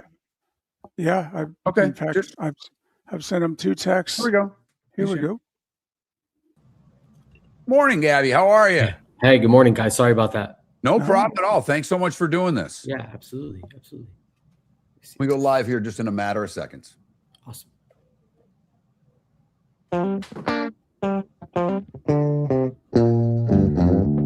You're listening to Miller and Moulton.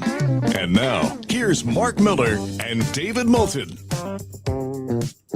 22 minutes till the top of the hour. That's when Seth Everett will join us. Miller and Moulton, millerandmoulton.com, Miller_Moulton on X. Another fine writer from the 24/7 staff, Gaby, Urrutia, covers the Canes for 24/7 Sports, does a podcast, Through the Smoke. Think about it, the Canes coming out the corner of the end zone, through the smoke.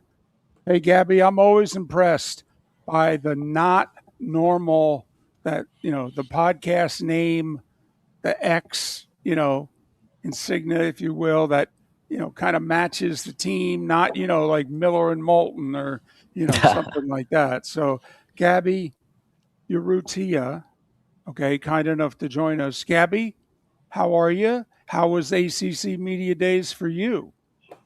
It was good. I wasn't up there in Charlotte. We had our guy David Lake up there handling all that stuff. I was taking some vacation time, but it's always good to hear and catch up on all things Canes. And I know that there's a lot of buzz and excitement around the program right now. So I'm sure there's a ton to get into and, again, high expectations in Coral Gables. There you go. That's it, Gaby. I mean, that's the part that, we have heard this phrase. David and I have been doing this for 20 years. So we've seen some really good Canes.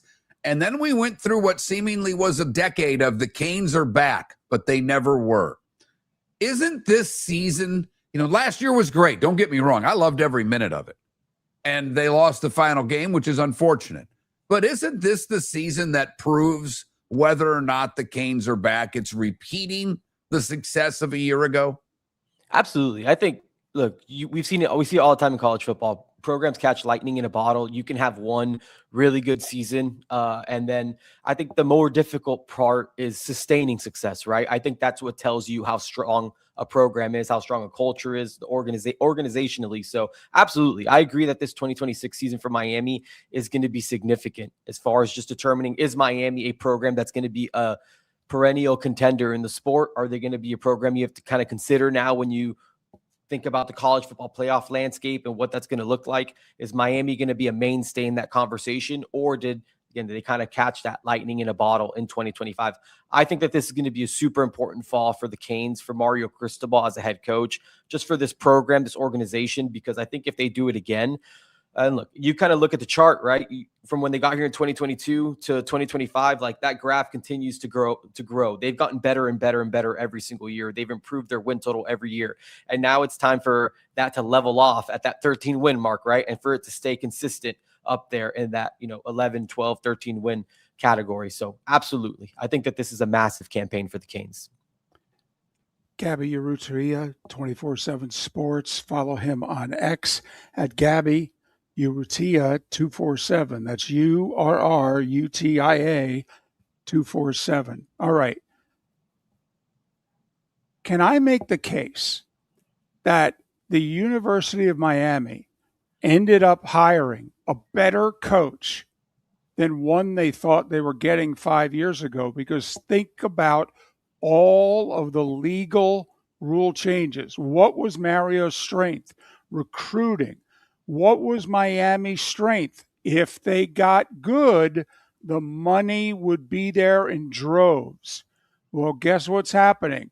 Great high school recruiter, okay, can turn that around and be a great college recruiter. I'll take your better players and bring them to me. And money ain't a problem for us. We're a fairly well-to-do private school who's got a 35-year history in football. In fact, make it 40-year history.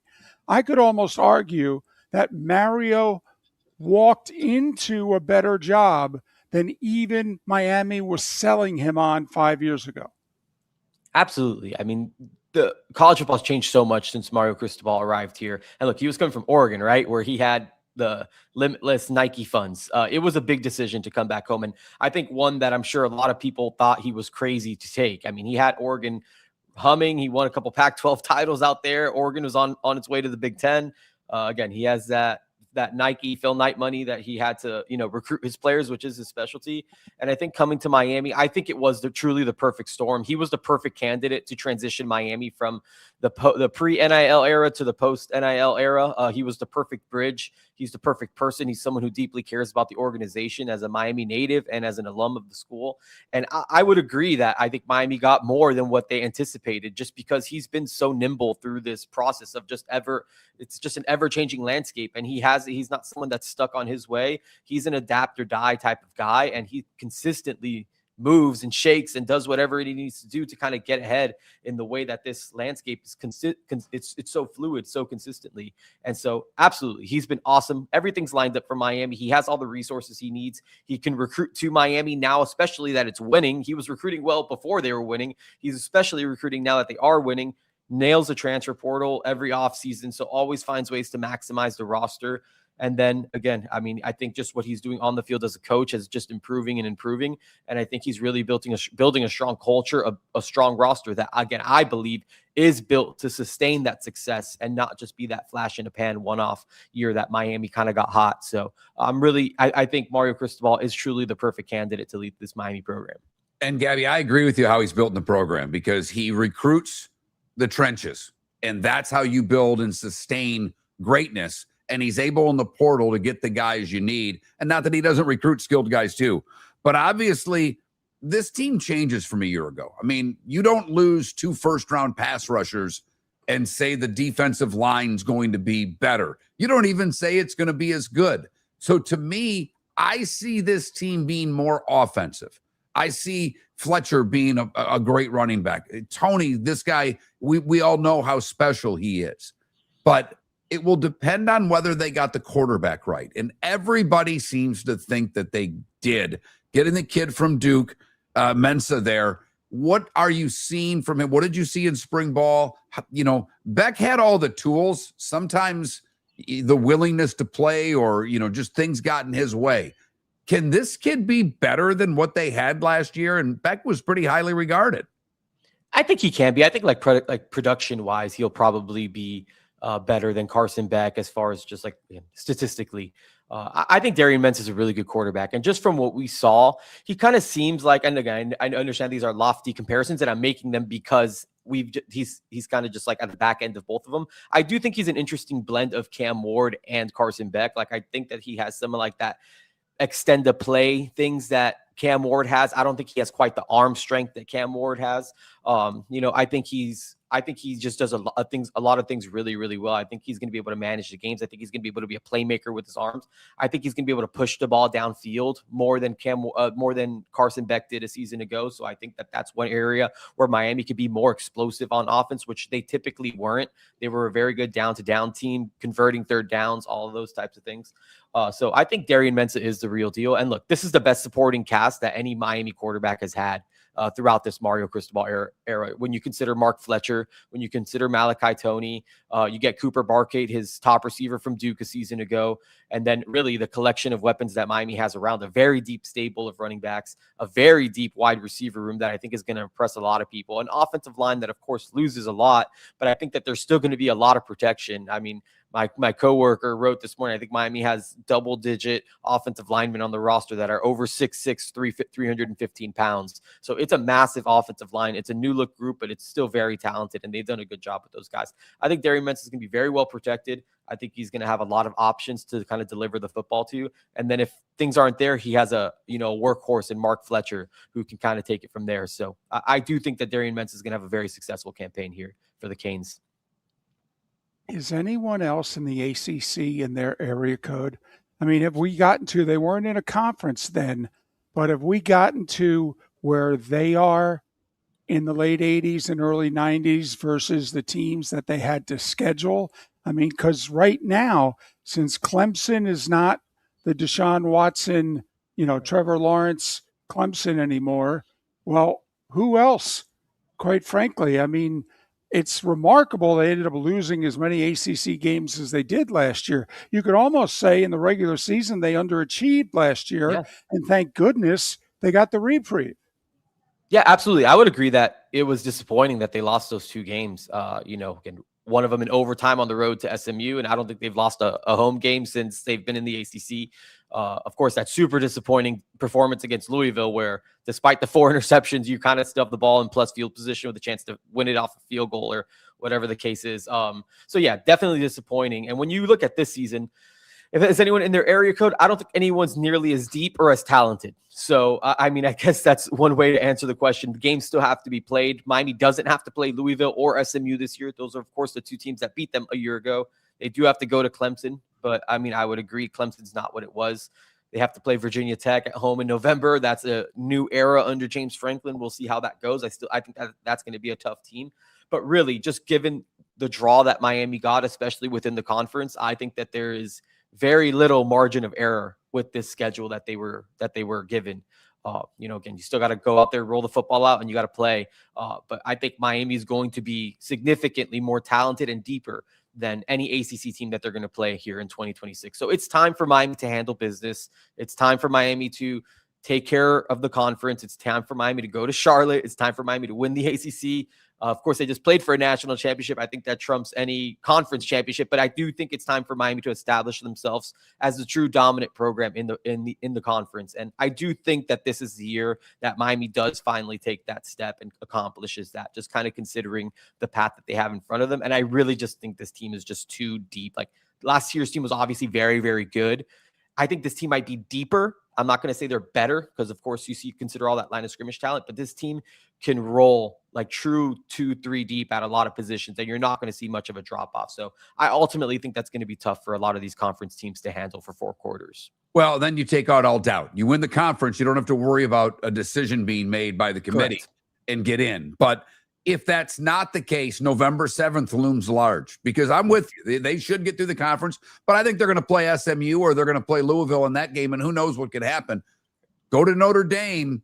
That's the big one. And talk about a team that I think's loaded as well, a team that's deep as well, a team that's well coached.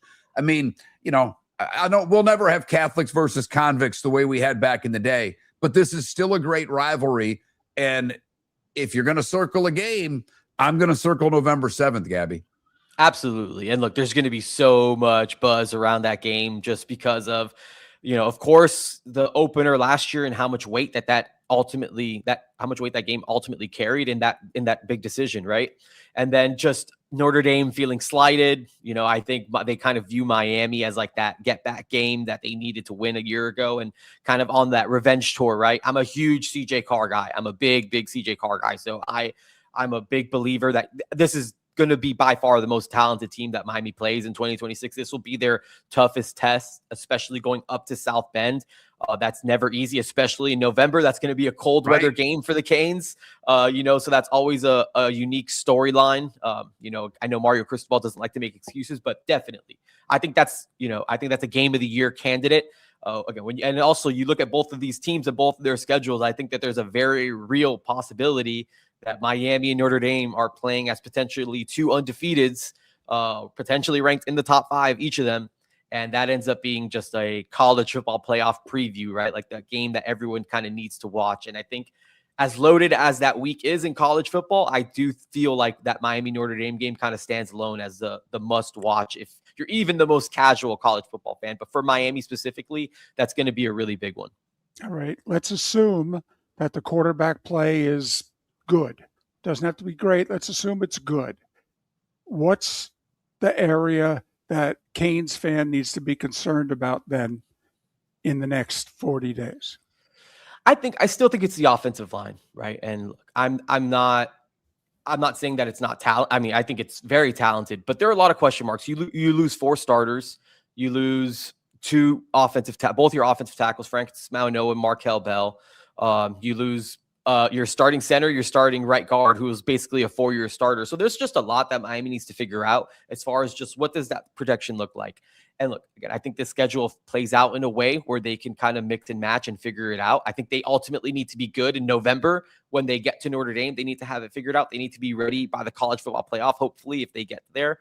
But I do think that there is going to be some trial and error with this Miami offensive line. You got that 5-star phenom, Jackson Cantwell, who could potentially be your left tackle, could maybe kick out to guard, depending on how Samson Okunlola plays now in fall camp. I think that they're going to give him a chance to play tackle. He's a former 5-star, so this is still an offensive line that will have 2 former 5-star prospects on it. So, again, very talented.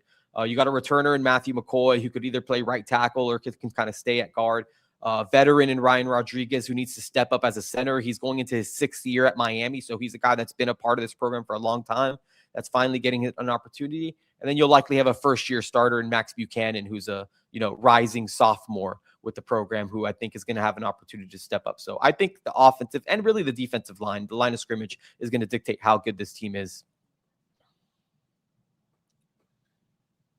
David, you hit your mute again there, so I don't want to interrupt you, but I want you to make sure you know that that I'm on the air. There you go. It's good when you do a talk show if you can talk on the show. Gaby Urrutia, 24/7 Sports, Through the Smoke podcast. Follow him on X at Gaby Urrutia 247. Gaby, thanks so much.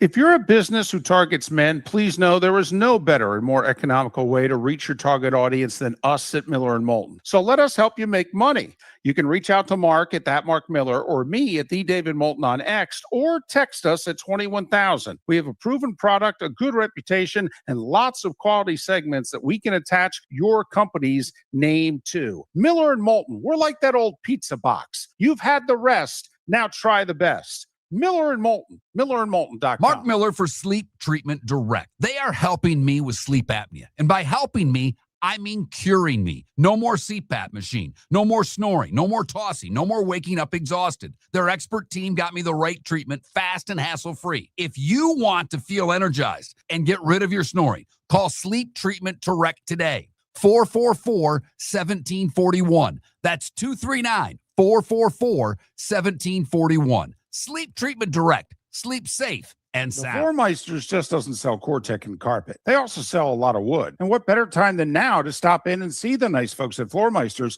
for some new hardwood for your home. With white oak wood starting at $4.99 a square foot, that makes it affordable for everyone. With 10 colors to choose from, they have a color for everyone. So stop in, 6281 Naples Boulevard, right next to Costco, or go to the web. It's floormeisters.com. Floormeisters.com. Floor Meisters, just keeping it real. Your roof is your home's first line of defense. At Pelican Roofing of Florida, Ronnie John and their team bring years of experience to protect what matters most, your family and your business. From residential repairs to large-scale commercial roofing, we deliver honest work, fair pricing, and quality you can trust. An upgrade on your roof can lower your insurance costs. Don't wait for a leak to turn into a disaster. Call the experts at Pelican Roofing today. 1-866-9-PELICAN. That's 1-866-9-PELICAN. Online at pelicanroofingcompany.com. CCC 1332512. Cape Coral Police Department is growing and they want you to be a part of it. They're hiring new officers. Starting pay is between $74,000 and $90,000 depending on your experience. And with a $10,000 hiring bonus, you could be making $100,000. Enjoy paid holidays, off-duty details, plenty of OT opportunities. They're also hiring dispatchers and professional staff. So go to capecops.com. capecops.com. Be brave, be best, be Cape. Buying or selling a home? Put a local expert to work for you. I'm Mark Miller, and I believe real estate is about more than transactions. It's about helping people make the right move. From pricing your home to negotiating the best deal, I'll be with you every step of the way. Call or text me today, 239-425-5582. That's 239-425-5582. Experience, local knowledge, and the best personal service. That's the difference. This is Miller and Moulton.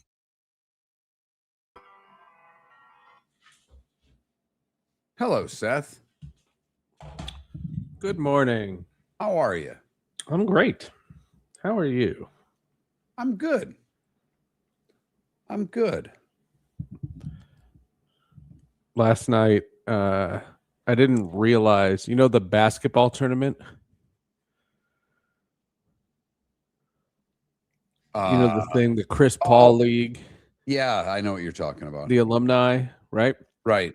So the Syracuse alumni group called Boeheim's Army played the Seton Hall alumni at South Orange. That's 9 minutes from my house. I could have gone there. Buddy Boeheim was there. Eric Devendorf was there. Eric Could've gone. Devendorf. I could have gone. I was so annoyed. I got the text that it was happening in like the third quarter. I was like, this is not helping.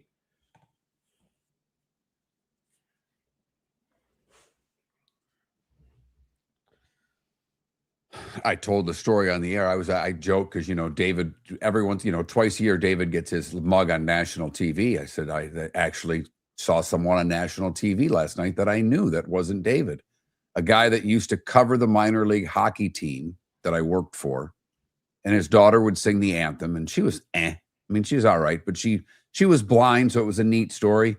She's 23 now. She was on America's Got Talent last night. He walked her out on stage and she got through. She was like not good. She was terrific. And not because I did not expect it to be good, because I've heard her sing the anthem and I thought her anthems were okay, but she was a little kid, so it's like she's a little kid singing the anthem, whatever. And she's 23 now and she was spectacular. I was like, That's awesome. damn. Yeah, it was cool. That's cool. I was so happy because a friend of mine that I met through sports that runs the golf tournament that's in town. It's what I don't even know what it's called anymore. The QB shootout, I think. Anyhow, it used to be the Shark Shootout. He texts me during the day, a link to her, and I'm like, I don't ever watch America's Got. Like I'm like you, Seth. I don't watch network TV ever. I couldn't even tell you when it's on or anything like that. We watch. We watch from 7 to 8 because my wife loves Wheel of Fortune. She's good at it. So she gets home from work. She has her wine. We have dinner. And if it's 7 o'clock, I'm like, I'll throw that on for the wife. It makes her happy, and then she makes me look dumb. And the daughter will usually sit there and watch it. And then we watch Family Feud. I mean, that's the network TV I watch. 7 to 8, 2 game shows, and that's the end of my network television for that if we watch it. And I'm like, I had to find it. I'm like, I was like, because I'm with you. It's amazing, Seth. I don't know about you, because I used to be someone that just flipped the TV on. You'd put it on ESPN and you flip channels. I think you said this to us. Since I've gone YouTube TV, which is not, it's still live TV, I don't turn the TV on anymore unless I want to watch something. Unless you want to see something. Right. So you watch better things. Right. It's better use of your time. It has nothing to do with the money. Well, I don't know about better use of my time because I'm on TikTok too damn much. If I could end that habit and read more, maybe we'd be in a better spot. But I do see the point that you're getting at. I don't know. This is making me nervous.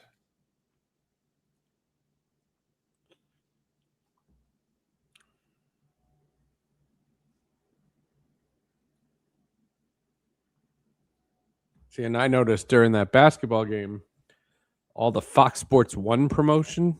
Right. Yikes. Wow. Here we go.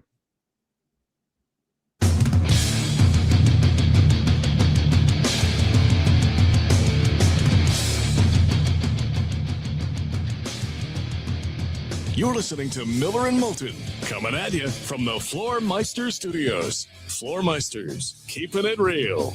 And now, here's Mark Miller and David Moulton.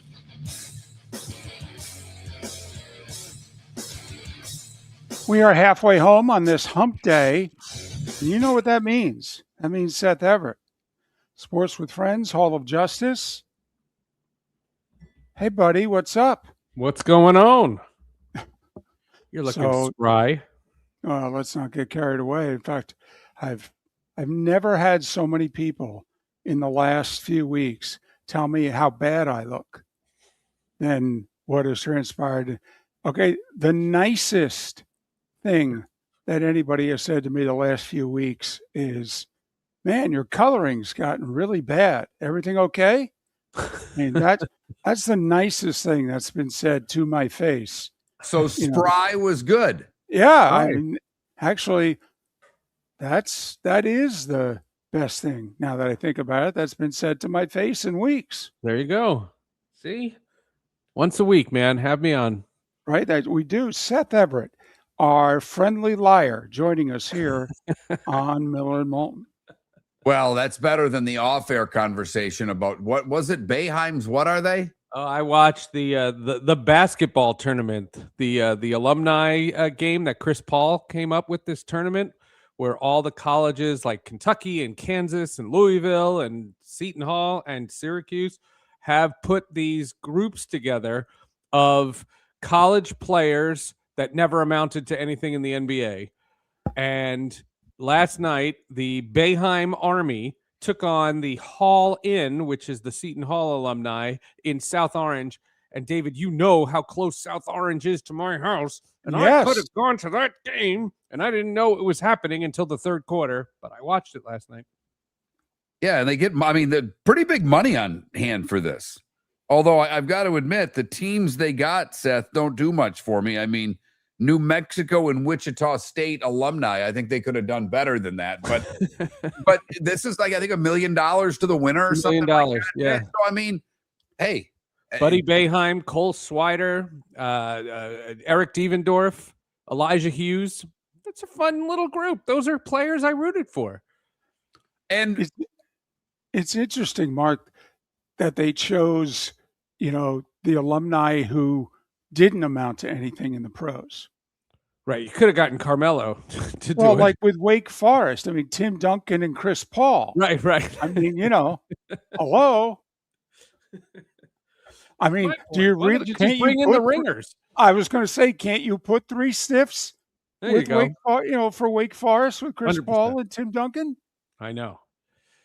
So what they did in the first round is now a best of 3. So Syracuse and Seton Hall play again on Thursday in Syracuse, and I'm tuning in. Hey, Disappointment viewing right there.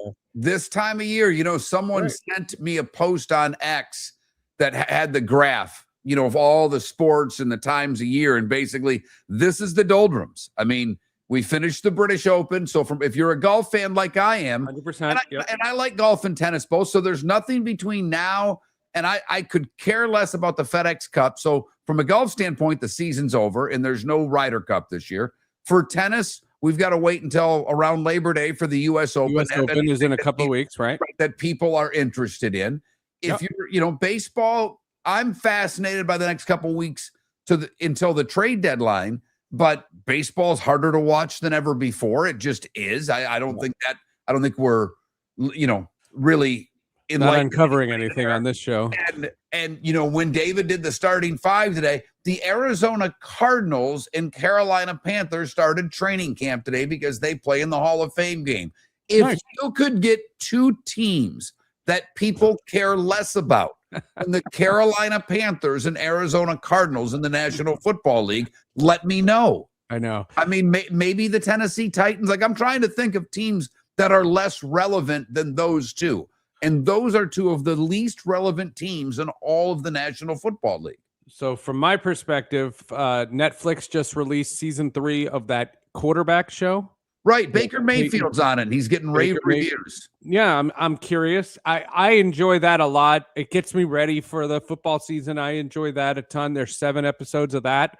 And Arsenal's preseason is on August 1st. So it's very slow. I think the World Cup gave us a great distraction. And I don't know about you guys, but I had a blast. And despite all the things that I was concerned about it, and it got worse than ever. But it was a lot of fun. And I don't know if you saw, but 66 million people tuned in on Sunday. That's a crazy number. Out of hand. I was stunned. That's a crazy number. 39 million viewers on Fox, another 24 basically on Telemundo and Peacock. 63 million people watched a World Cup soccer game between Spain and Argentina. If I'm Major League Baseball, I'm punching walls today. Like, literally. The NBA, they got their money, so they don't give a damn. Football is what they are what they are. So we know the National Football League is the king, and they're going to get their money.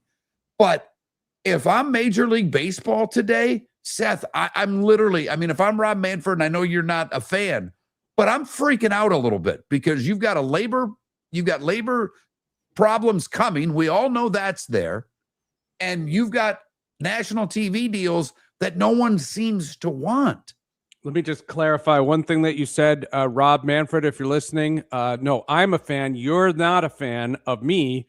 And thank you for listening. And please don't forget to rate and review Sports with Friends. Well, I will say the guy waited to change his opinion of you until you accused him of committing a felony. Yeah, well, not a misdemeanor. It was only international, what's the word I'm looking for? Just when you take somebody illegally from their country. Yeah, that's trafficking. Yeah. Right. Some kidnapping, trafficking. He at least waited until you went there before changing his review of your podcast. That's right. But anyway. 5 stars. That's how Apple markets podcasts. Seth Everett, Sports with Friends, Hall of Justice. Okay, find him before he's imprisoned on Seth_Everett. But in all seriousness, like certain sports, Mark, you brought up, and I don't know if a mutual friend of ours, so he went off this Sunday, and he said, you know, what am I going to do without the World Cup? Not because I love soccer so much, but I can't believe how much of my life this tournament has taken up. And I realized that for the next 3 years, I'm not going to have this. What sport needs to change its schedule to take advantage of no World Cup? And he said golf. He said the golf season now effectively ends when the Open Championship, is over. And that's mid-July. He goes, we need to get it so that the PGA or the British is mid-August again. We gotta have the golf season go a little later with meaningful tournaments. That would help golf.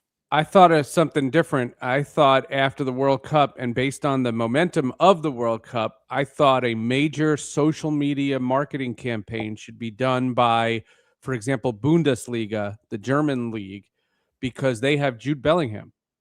And Jude Bellingham became a household name. Hey Jude, like play the song in the commercials. Like get all over the fact that Bundesliga is available and the season's starting soon. That Erling Haaland, he is so popular right now with the Norway, with the rowing and the whole this. Based on that, NBC market him for the Premier League, like coming up. Like do what you can to take the best elements of the World Cup. And then not just say, well, we're not going to get that again for 4 years. You're going to get that in 3 weeks. All those players have teams that they're going to. I don't know if we'd jump on the German league. I understand your point. And to me, the Haaland thing's bigger. I thought he was the, not Bellingham, not Hey Jude. That does, I mean, for me personally, that does nothing. The Haaland thing, that guy caught not just my attention, because I saw him and I'm like, that's an ugly dude. And my wife, while watching, goes, no, he's not. I looked at her and she goes, don't know what to tell you. There's something about him. And get him a hammer and see if he's Thor, right? Well, yeah, I mean, and look at my wife watched a lot of like to her shock, she watched a ton of this and started to like it. And she's been watching my daughter's soccer, so she's starting to understand the rules.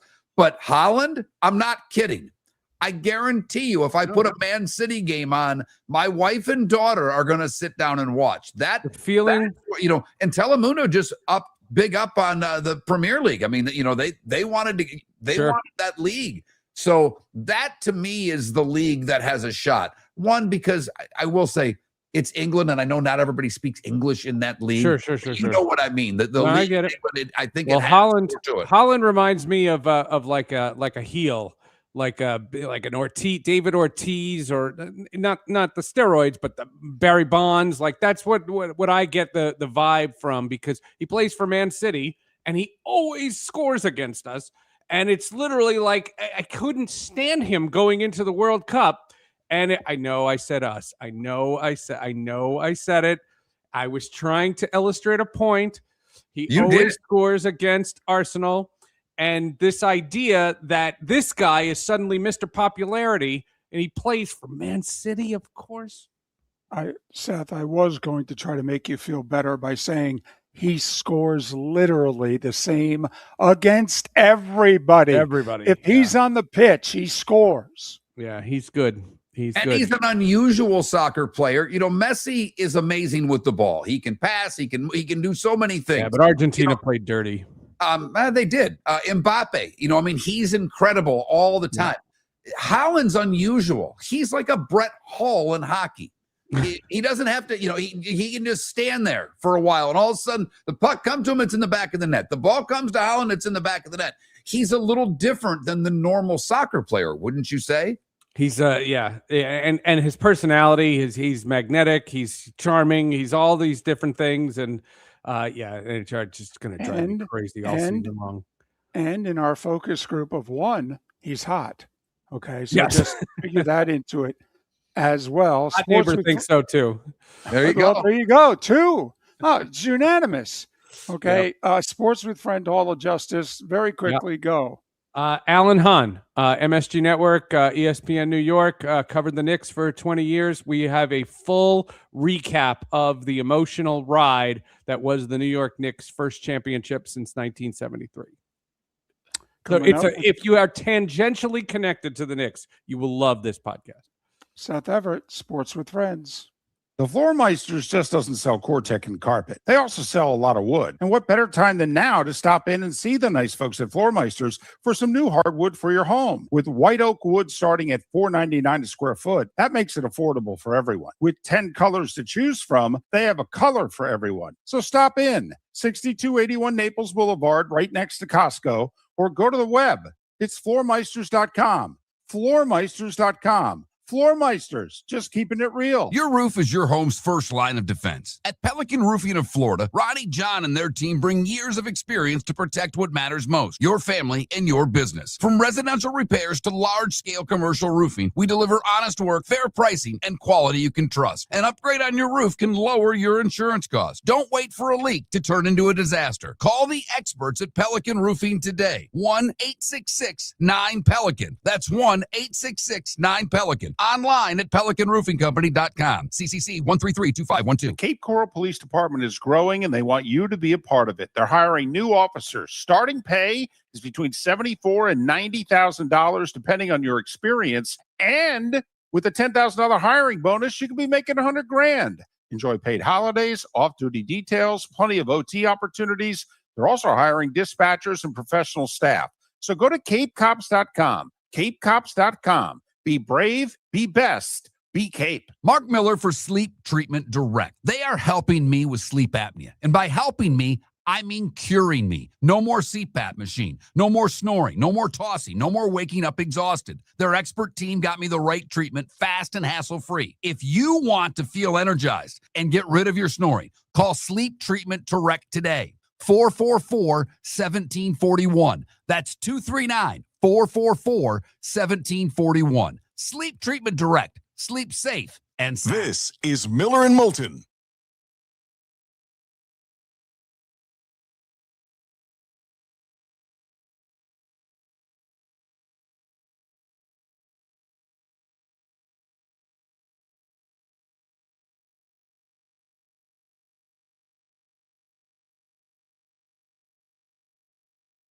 She doesn't care, Johnny O. We don't watch television every night in our house. So whether it's a rerun, it's taped, it doesn't matter. If she's not seen it before, it's new to her.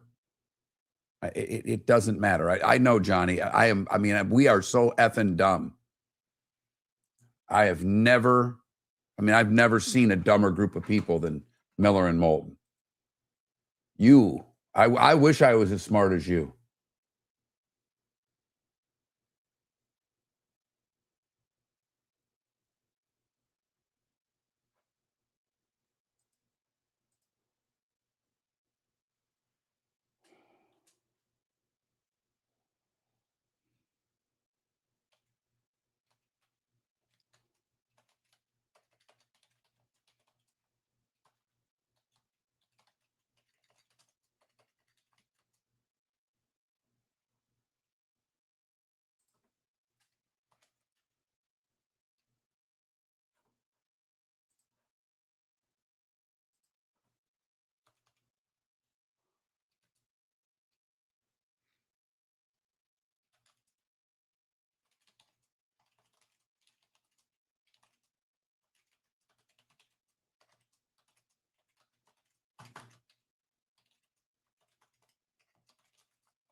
No, I don't know.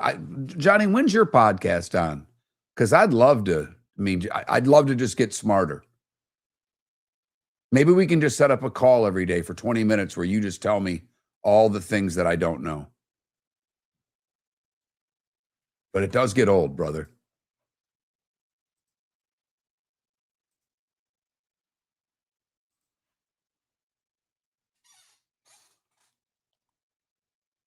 And Ryan, I don't know if you caught that, but you did make me look But Billis did not get fired. That was a fake post of some sort. I looked it up quickly, and there's nothing to that.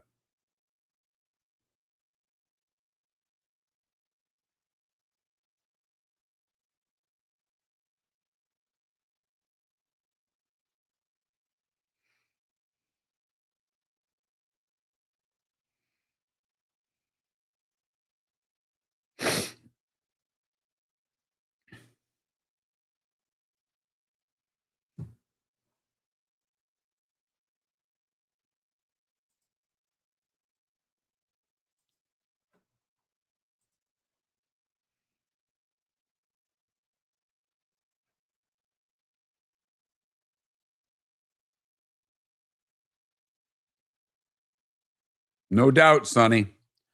No doubt. I hope they get the first one. Be cool for them to tie it. This is going to be interesting. I cannot drink for the rest of the show. Really until I have my procedure today at 1:30 or something like that in Tampa. Going to be interesting to do an hour and 45 minutes.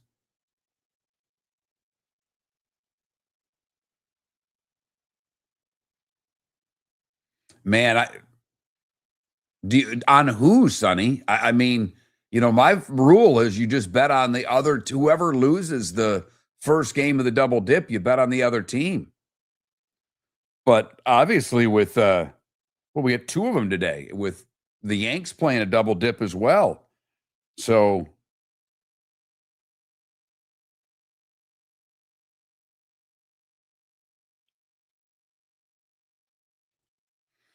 And I know most of you don't care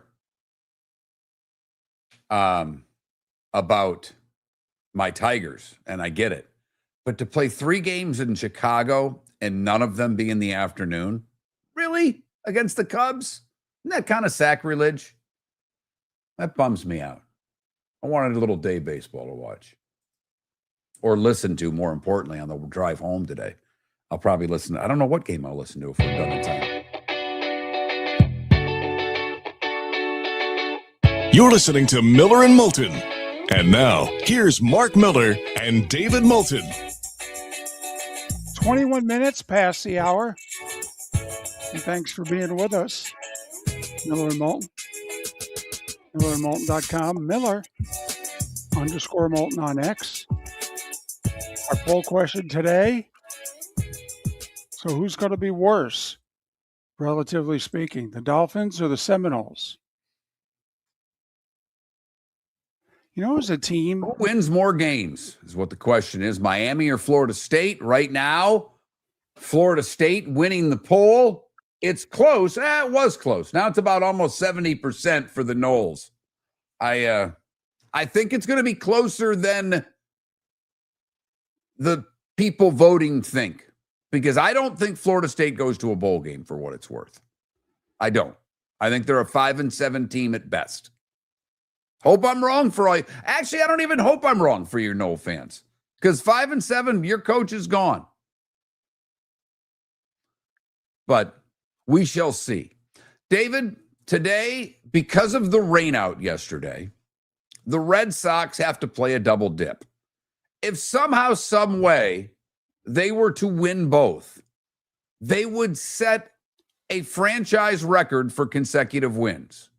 This is the Red Sox. They've played baseball a little while. It's been 80 years. Ted Williams was on the team when they won 15 in a row.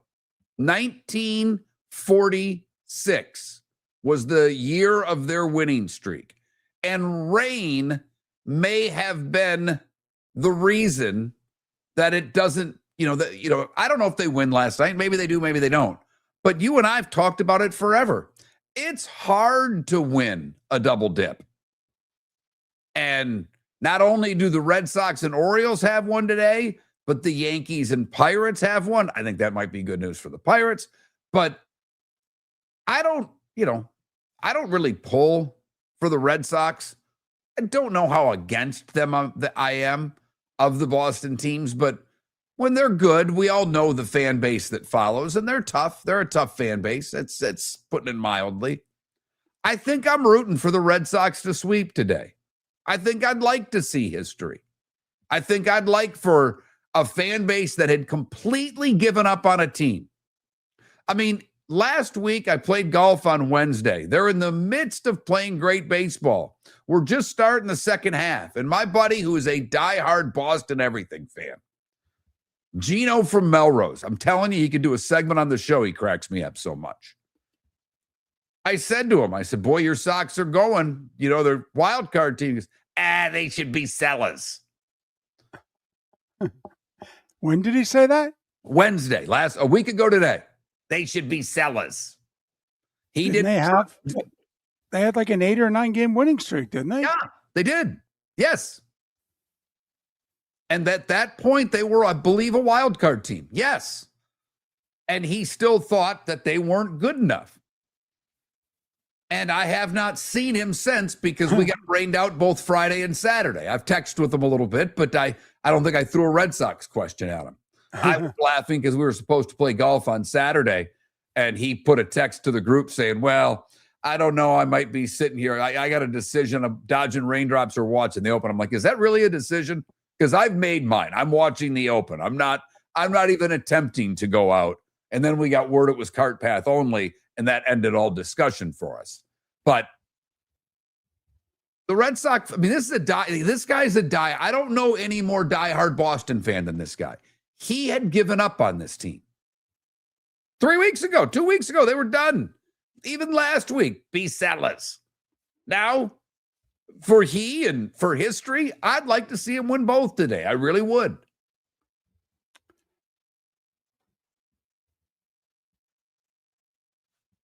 I can't believe that a Red Sox fan last Wednesday, I mean, obviously it was during the All-Star break.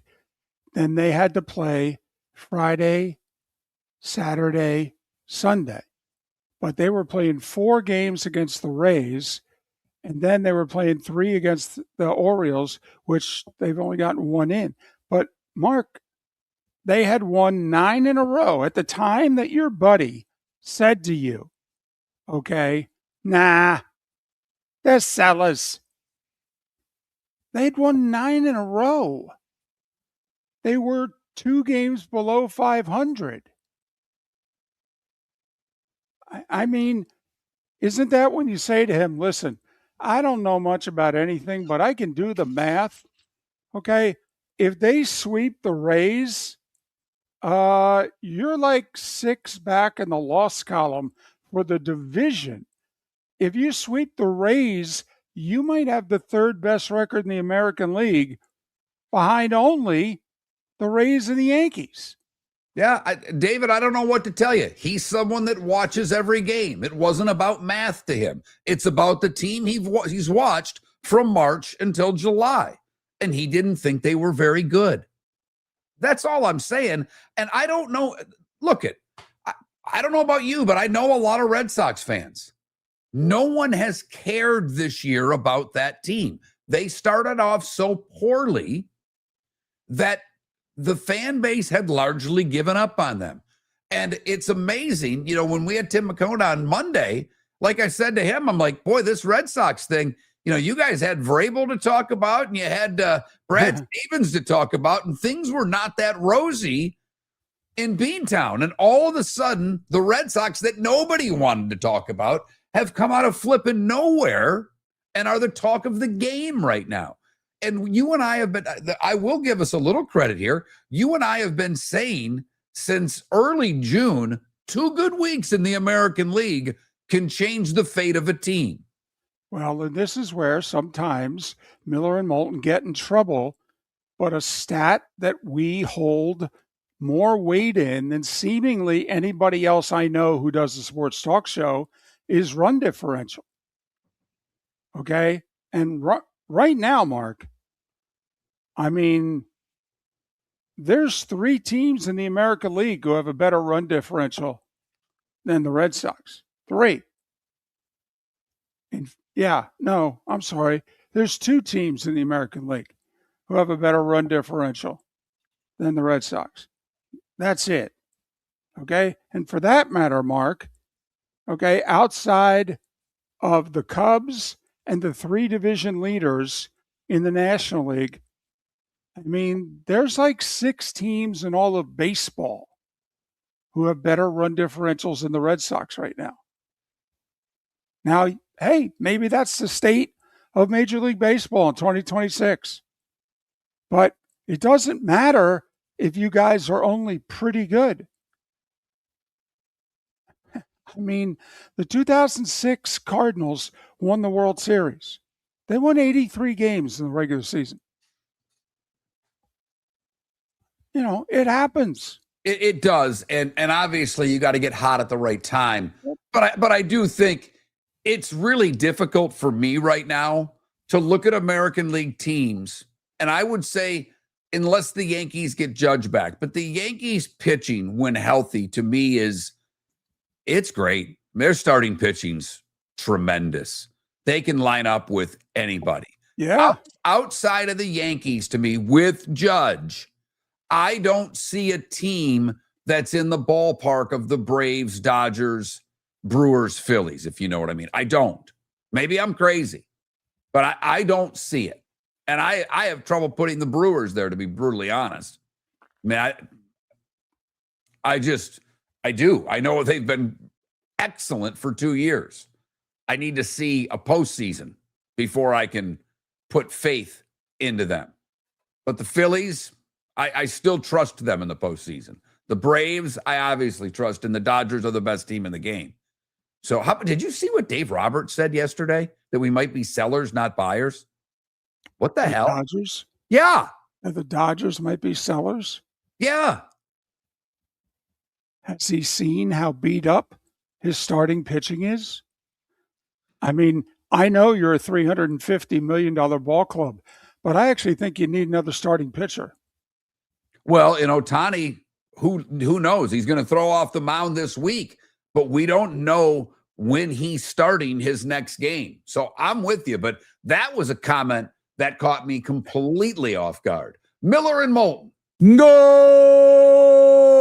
This summer, there's only one place to experience the roar of the World Cup at the British Open Pub in Bonita Springs, your World Cup headquarters, where the team is bringing every match live, full sound on every TV across the patio, with daily food and drink specials from the opening match on June 11th through the final on July 19th. Catch the electric atmosphere for every England and USA match and all the matches in between at the British Open Pub, Bonita Springs, at the shops of Pelican Landing, where the World Cup comes alive. Your roof is your home's first line of defense. At Pelican Roofing of Florida, Ronnie John and their team bring years of experience to protect what matters most, your family and your business. From residential repairs to large-scale commercial roofing, we deliver honest work, fair pricing, and quality you can trust. An upgrade on your roof can lower your insurance costs. Don't wait for a leak to turn into a disaster. Call the experts at Pelican Roofing today. 1-866-9-PELICAN. That's 1-866-9-PELICAN. Online at pelicanroofingcompany.com. CCC 1332512. Mark Miller for Sleep Treatment Direct. They are helping me with sleep apnea. And by helping me, I mean curing me. No more CPAP machine. No more snoring. No more tossing. No more waking up exhausted. Their expert team got me the right treatment, fast and hassle-free. If you want to feel energized and get rid of your snoring, call Sleep Treatment Direct today. 444-1741. That's 239-444-1741. Sleep Treatment Direct. Sleep safe and The sound. Floormeisters just doesn't sell Cortec and carpet. They also sell a lot of wood. And what better time than now to stop in and see the nice folks at Floormeisters for some new hardwood for your home. With white oak wood starting at $4.99 a square foot, that makes it affordable for everyone. With 10 colors to choose from, they have a color for everyone. So stop in, 6281 Naples Boulevard, right next to Costco, or go to the web. It's floormeisters.com. Floormeisters.com. Floormeisters, just keeping it real. This is Miller and Moulton.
From the looks of it, whoever was talking about Boston sellouts, it looks like they sold out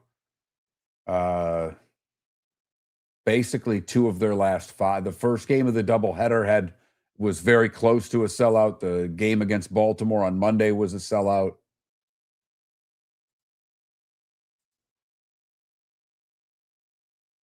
I mean, they still sell tickets there, guys. I mean, they're all really close, but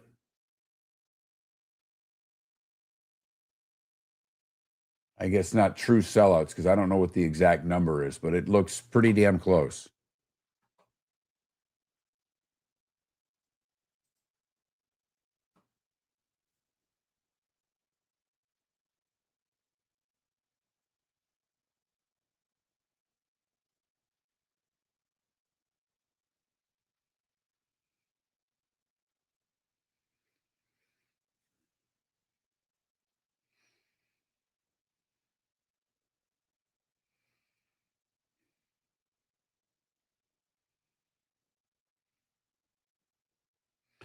According to what I'm looking up, Tim, 30 to 35% are sweeps.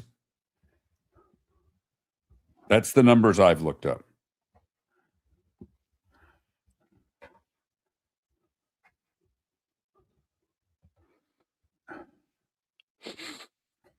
This year, 40% have been sweeps. Last year was 53%. That's a very high number.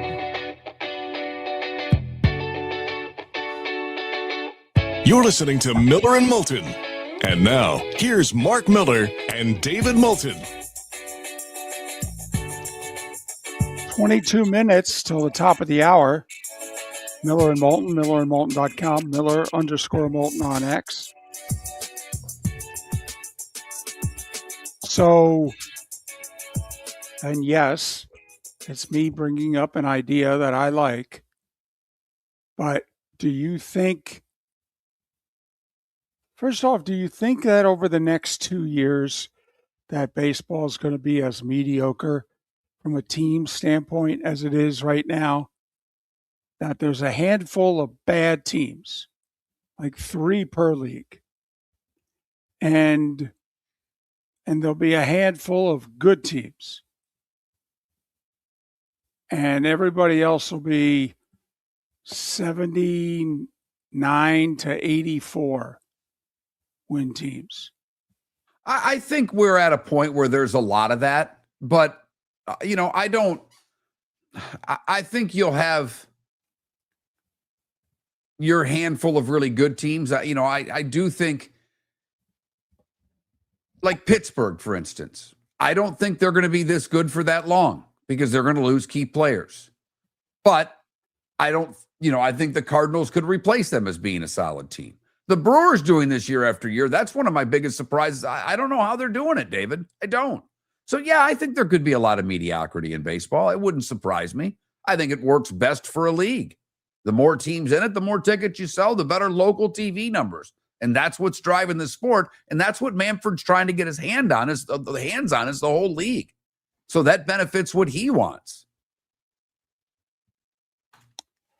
I just wonder if going forward they'll have the perfect regular season formula because they have the most games, or is the season too long that they need to cut the season in half?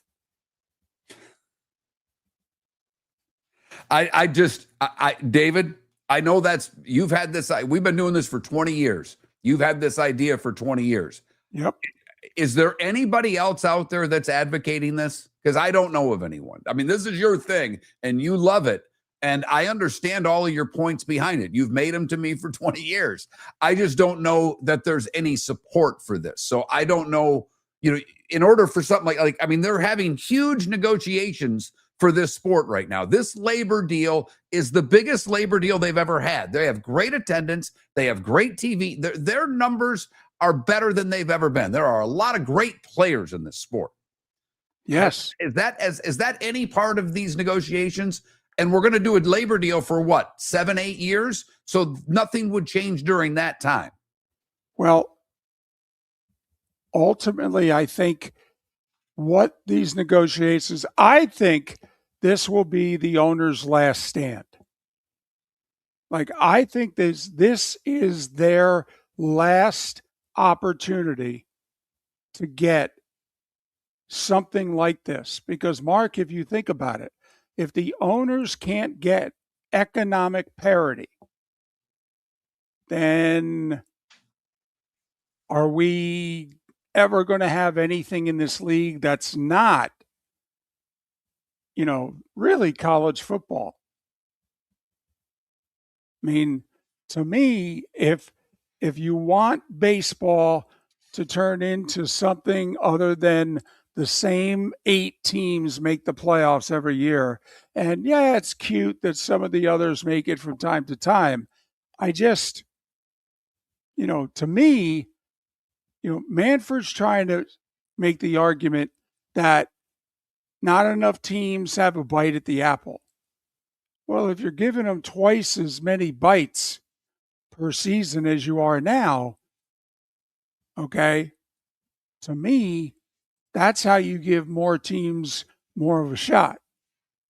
Because I don't believe the players are ever going to give in. I don't. Okay, I understand that, I guess. But is there anyone anywhere out there other than David Moulton clamoring for a split season? It's not part of these negotiations. So you advocate it, you want it.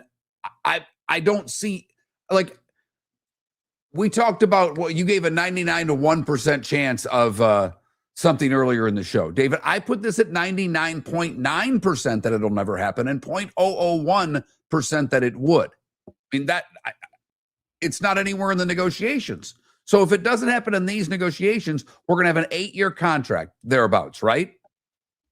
Yeah, I think it won't happen during the CBA. They don't break CBAs to change the way a sport's played. They're going to change geography. That's being talked about. We may get rid of the leagues. That's being talked about. But this split season idea, I don't think it's a bad idea. I'm just saying there's no support for it out there anywhere. I'm just trying to figure out what's the alternative. If we've got both sides dead set against the same thing, what's the alternative? They have to come to an agreement. And they've made no headway, none. And Manfred's been commissioner for 11 years. He's made a lot of changes happen to Major League Baseball, and almost every one of them we've loved. But, I mean, if you're not going to get what you want, if they are literally saying to you, we will shut down the sport, we've done it before, so you better get off this topic because we ain't interested. It ain't happening. Well, then what's your plan B? I'd at least like to hear somebody come up with a plan B, because it seems like both sides' plan B, Mark, is to stick their middle fingers up at the other side and say, no, we're going to wait you out. Well, with all due respect, then I got my money on the players, because they haven't relented on this forever. No, but to the player's point, this is where Manfred, to me, is going to struggle with his thought of the salary cap, even though the fans want it. Fans want this. That's the other part of this. It doesn't matter. Baseball fans, sports fans, they are in favor of a salary cap in this sport. They are. But where Manfred is wrong is he's trying to say, well, only this many teams have a shot at the playoffs. Here we are. We're in late July, and there are 7 teams that you and I think are out of it in baseball. Well, that doesn't bode well for a guy who says that all these teams don't have a chance. Agreed. I mean, David, right now, if you made a bet as to who the American League representative was going to be, you could literally make a case for 8-9 teams right now in the World Series. And once you get to the World Series, you've said it yourself. All bets are off. Do I think the Dodgers, Braves, Phillies, Brewers are going to beat that American League team? I do. But the point is that right now, whether it's the Mariners, whether it's Texas, whether it's Houston, whether it's Chicago, the White Sox, that is, Cleveland, Detroit, Minnesota, the Red Sox, the Rays. I mean, yeah, I think the Yankees are the favorite. I do if they're healthy with their pitching. But if they get beat in the postseason, I'm not going to be shocked. So it's tough. If you're Rob Manfred right now, it's tough to sit there and say, well, there's only a few teams that have a chance. Well, that's a load of crap.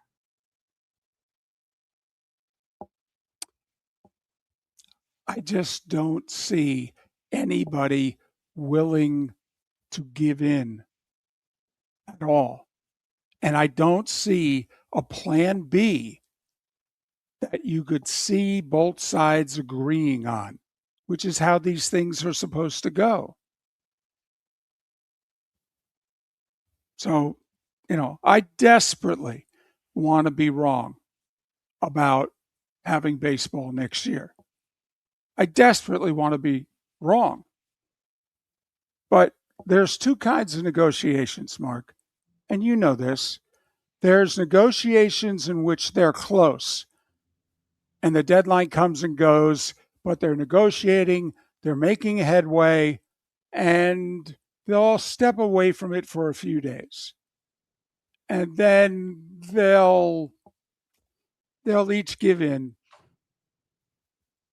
and we'll get a deal. And then there's listen, when December 1st rolls around, if we don't have a deal on December 1st, we ain't going to have one on March 1st. In fact, we're probably not going to have one on May 1st. So if you're not having a deal by May 1st, I mean, if you've missed all of spring training in the first 5 weeks of the season, you obviously don't give a damn. You don't. So, well, I mean, they give a damn. They give a damn about what they want. And both sides think they're right. And this is a strike or a lockout or whatever you want to call it. And yeah, I'm with you. I think it's going to happen. And I do too. You are correct that there's no plan B because the commissioner of baseball has said out loud now, I want a salary cap. That's the hill he plans on dying on. Right. And we know that's the hill the players have always died on. Correct. So, David, hey, I know this, but that's not a plan B. Hey, you guys want a salary cap. You guys don't want a salary cap. Well, I can fix it. We'll split the season. I mean, that's, do you want Coke or Pepsi? And I say I'll have milk. I mean, it's not a solution. It's how, you think it helps and you may be right. It's just, to me, that has nothing to do with where this negotiation is. Okay. And you're probably right. Okay. But right now, there's no alternative. This was a 4-year CBA. And 4 years down the road, you guys have nothing? Nothing. I just, there are times, Mark, where there's going to be a work stoppage and I'm clearly on one side or the other. Like 20 years ago, I was totally on Bettman's side. I thought the NHL was right about pretty much. I don't feel this way this time. We have missed perhaps the biggest baseball story of the year, however. It happened happened Tuesday night. And Monday night, actually. It didn't happen Tuesday. It happened Monday night. And I don't know if you're aware of it because you probably weren't paying much attention to athletics, Diamondbacks baseball. Monday night. Yeah. Infielder Joshua Kuroda-Gordner was at the plate. He fouled off a ball. And he has an injury that I've never heard in the history of sports. I've never heard anybody having this.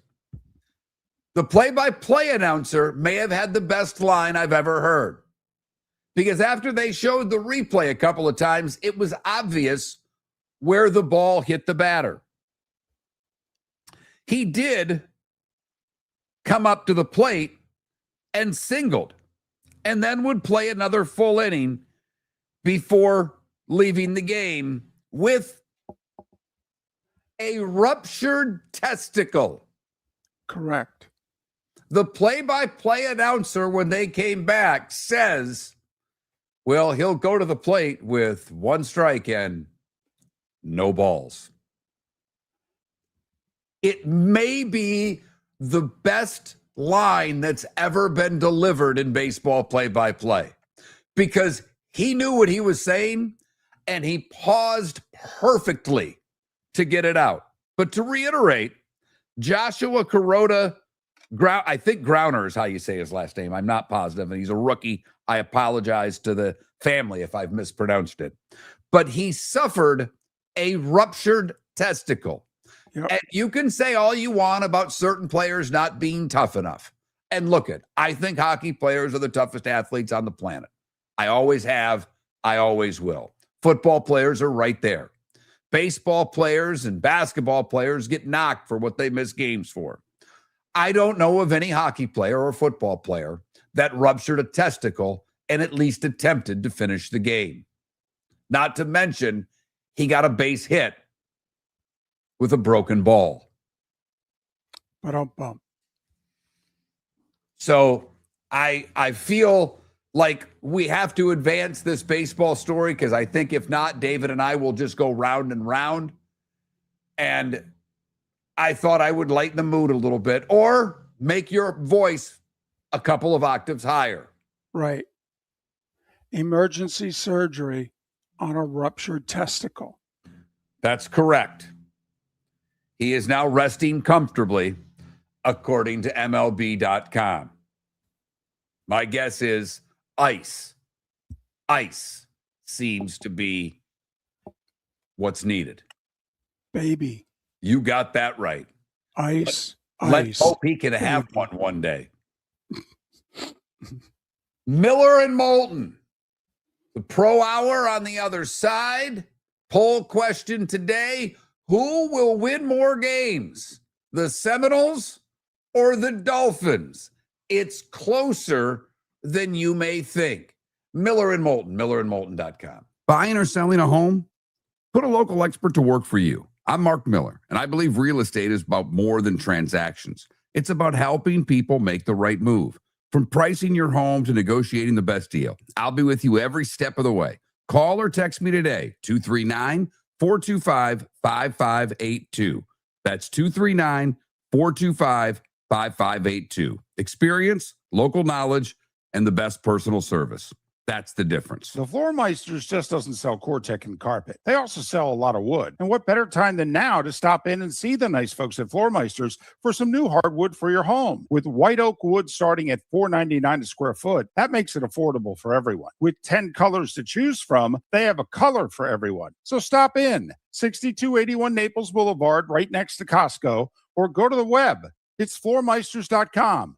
Floormeisters.com. Floormeisters, just keeping it real. Your roof is your home's first line of defense. At Pelican Roofing of Florida, Ronnie John and their team bring years of experience to protect what matters most, your family and your business. From residential repairs to large-scale commercial roofing, we deliver honest work, fair pricing, and quality you can trust. An upgrade on your roof can lower your insurance costs. Don't wait for a leak to turn into a disaster. Call the experts at Pelican Roofing today. 1-866-9-PELICAN. That's 1-866-9-PELICAN. Online at pelicanroofingcompany.com. CCC 1332512. The Cape Coral Police Department is growing, and they want you to be a part of it. They're hiring new officers. Starting pay is between $74,000 and $90,000, depending on your experience. And with a $10,000 hiring bonus, you can be making $100,000. Enjoy paid holidays, off-duty details, plenty of OT opportunities. They're also hiring dispatchers and professional staff. So go to capecops.com. capecops.com. Be brave, be best, be Cape. Mark Miller for Sleep Treatment Direct. They are helping me with sleep apnea. And by helping me, I mean curing me. No more CPAP machine, no more snoring, no more tossing, no more waking up exhausted. Their expert team got me the right treatment, fast and hassle-free. If you want to feel energized and get rid of your snoring, Call Sleep Treatment Direct today. 444-1741. That's 239-444-1741. Sleep Treatment Direct. Sleep safe and sound. If you're a business who targets men, please know there is no better and more economical way to reach your target audience than us at Miller and Moulton. So let us help you make money. You can reach out to Mark at that Mark Miller or me at the David Moulton on X, or text us at 21,000. We have a proven product, a good reputation, and lots of quality segments that we can attach your company's name to. Miller and Moulton, we're like that old pizza box. You've had the rest. Now try the best. Miller and Moulton, millerandmoulton.com. This is Miller and Moulton.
You're listening to Miller and Moulton, coming at you from the Floor Meister Studios. Floor Meisters, keeping it real. And now, here's Mark Miller and David Moulton. It is the final hour of our show, the bonus hour, the pro hour. Miller and Moulton, millerandmoulton.com, Miller_Moulton on X. Thanks so very much for listening to us on this hump day. And we get over the midway point of the week. And we're more interested than I think a lot of sports shows are in the baseball season. Okay. Absolutely fascinating time now in both leagues, in which even if it's just for one playoff spot, there are, 5 teams, Mark, within 2 games of the final playoff spot in the National League. And in the American League, it's a free-for-all. Absolute free-for-all.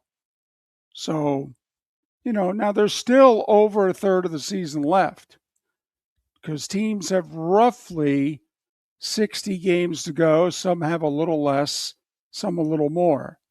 But it's, 65% of the season over with. I guess we're at the football equivalent of what? Are we 9 games in to the NFL's 17-game season, or are we 11 games in? So we're right around there, depending on when your bye week was. Whether you got 9 games or 10 games already played in the standings. Which is another reason why Miller and Moulton have always believed the trade deadline is too early in football. Think about it. Baseball has almost 2 full weeks until the trade deadline. Well, that's over 2/3 of the season then. That's a minimum of 12 games. Minimum. And in some cases, it's right around 13 of 17 regular season games. Well, it's why Miller and Moulton, we want to push this sucker back at least to at least till after the weekend before Thanksgiving. But we'll see if something ever happens with that. Just like, Mark, one thing I do think will come of this whole negotiations, I do think we're going to end up with geographic, reorganization, if you will. I think that's the case. I do think that will happen. That's something that I think both sides want. What'll be interesting, if you're, depending on what they're going to do with the schedule, if they're going to go to 4 4-team divisions, which we see coming with expansion, and expansion more than likely is going to happen for the simple reason of what franchises are worth, what baseball will be able to charge new owners for a team, and that money goes immediately to the other owners. The players don't see a dime. So the owners are for expansion. The players are for expansion because it creates 50 more jobs. So there's no one that's really against it. It doesn't do anything from a television standpoint. It doesn't. You're adding mid-size markets. None of them do anything to help your national ratings. But it grows the game. I think you could argue that definitely happens, whether it's Nashville, Charlotte, Portland, wherever the hell they put the teams. It really doesn't matter. But they're not big markets that are driving national ratings. But again, it's 50 more jobs. It's billions of dollars that the owners split up. Billions. I mean, you look at what these franchises are selling for now. They were talking, $2.5 billion for an expansion?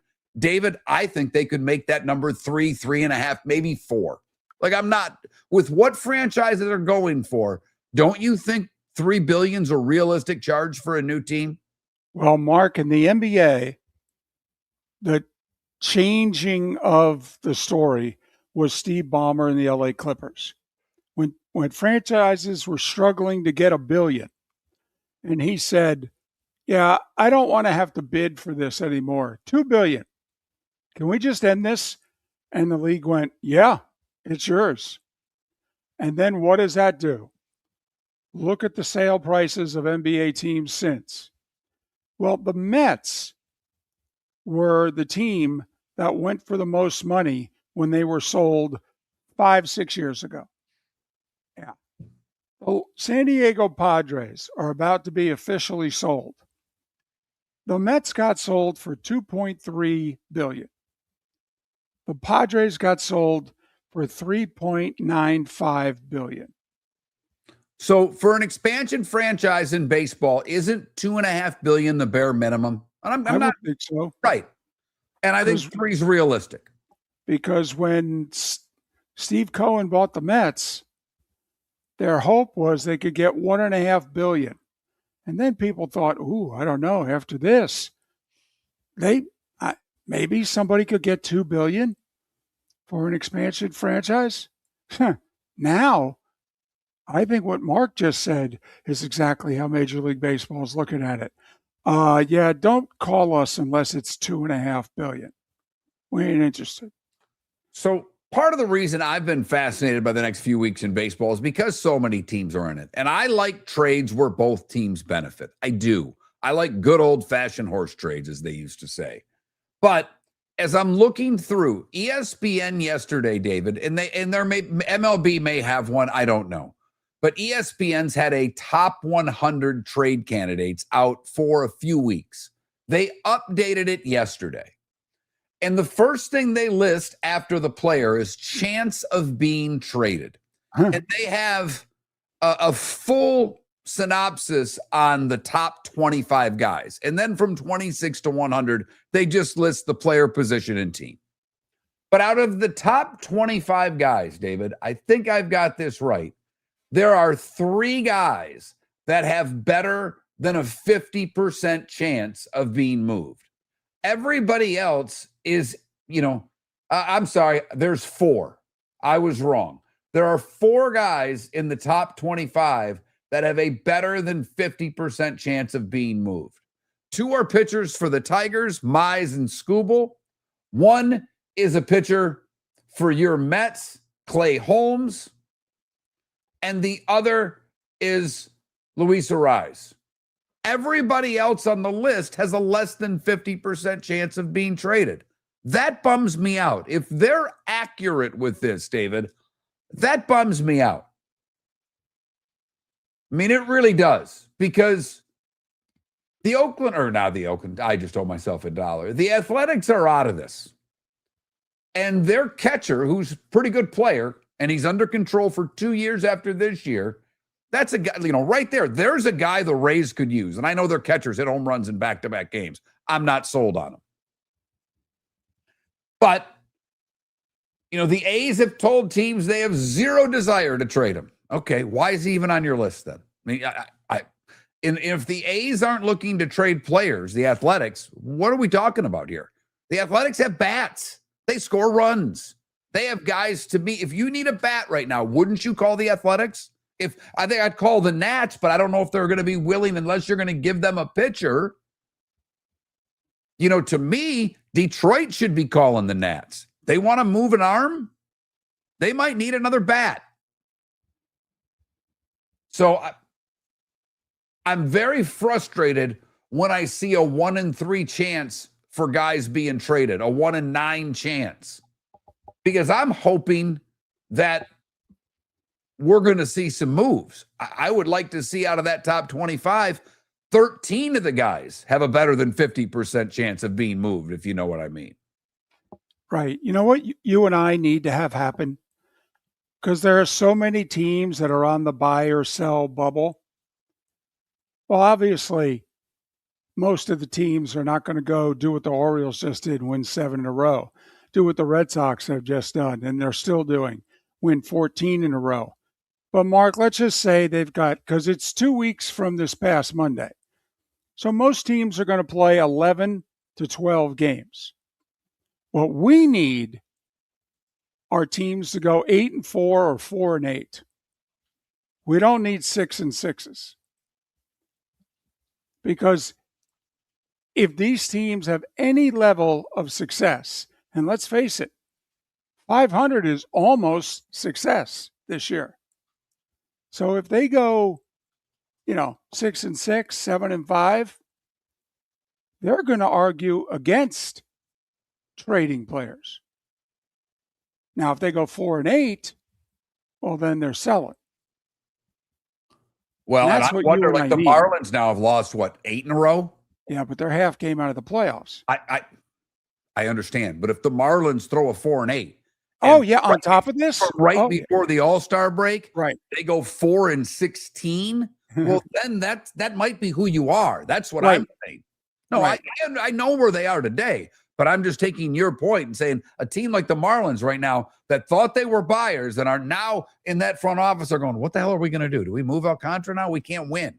Right. If you keep losing for another week and a half, 2 weeks, well, then you've got to be sellers. Right. Because this 0-8 stretch includes, 3 games before the break? Yeah. Yeah. So, yeah. That's what I hope happens. I hope there's a clear line of separation that on the weekend of August 1st and 2nd, that we can take a look at everybody's schedule over the last 11 days and see a lot of teams win 7 or more or win 4 or less, so that it can make decisions a lot easier for general managers to make. But like Arise, who I've been pounding the table for the Rays to get for 2 weeks now. According to this list, he's getting traded. Make no mistake, he's getting moved. Do you know how many teams they have him listed to get traded to? 11. 8. 8. And, like the Dodgers, I think's not one to me, but the Rays, the Nats, I don't think that's a great fit. The Yankees, that's a fit. The Blue Jays, not so much. The Diamondbacks, for sure. The Guardians, another bat in Cleveland. Who doesn't need a bat more than the Cleveland Guardians? And then the Pirates. And I don't know about that one either, because I thought they had a second baseman. So, but the point is that if you want to move now. The Dodgers picked up a reliever from Colorado. Not a big deal, but they did it now. Don't wait. The longer you wait, the more you have to pay. Be the first on your block to make a trade. Don't be the one sitting there with your bag empty when everybody else has. Your roof is your home's first line of defense. At Pelican Roofing of Florida, Ronnie John and their team bring years of experience to protect what matters most, your family and your business. From residential repairs to large-scale commercial roofing, we deliver honest work, fair pricing, and quality you can trust. An upgrade on your roof can lower your insurance costs. Don't wait for a leak to turn into a disaster. Call the experts at Pelican Roofing today. 1-866-9-PELICAN. That's 1-866-9-PELICAN. Online at pelicanroofingcompany.com. CCC 1332512. Floormeisters just doesn't sell Cortec and carpet. They also sell a lot of wood. And what better time than now to stop in and see the nice folks at Floormeisters for some new hardwood for your home. With white oak wood starting at $4.99 a square foot, that makes it affordable for everyone. With 10 colors to choose from, they have a color for everyone. So stop in. 6281 Naples Boulevard, right next to Costco, or go to the web. It's floormeisters.com. Floormeisters.com. Floormeisters, just keeping it real. Mark Miller for Sleep Treatment Direct. They are helping me with sleep apnea. And by helping me, I mean curing me. No more CPAP machine. No more snoring. No more tossing. No more waking up exhausted. Their expert team got me the right treatment, fast and hassle-free. If you want to feel energized and get rid of your snoring, call Sleep Treatment Direct today. 444-1741. That's 239-444-1741. Sleep Treatment Direct. Sleep safe and We sound. started our show 18 years ago and have been fired 3 times, but Miller and Moulton have never lived on the edge like we are now. We have our best morning ratings ever, are steadily adding affiliates, yet we only have a few sponsors. And if that doesn't change, we can't continue. But if you want to advertise on Miller and Moulton, reach out to one of us directly by texting sponsor to 21,000 or contact Mark on X at that Mark Miller or me at the David Moulton. You can save Miller and Moulton and make your business some serious money by texting 21,000. This is Miller and Moulton.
He wasn't hitting this year anyhow, though, Sonny. I mean, last year seemed to be the enigma. So we'll see.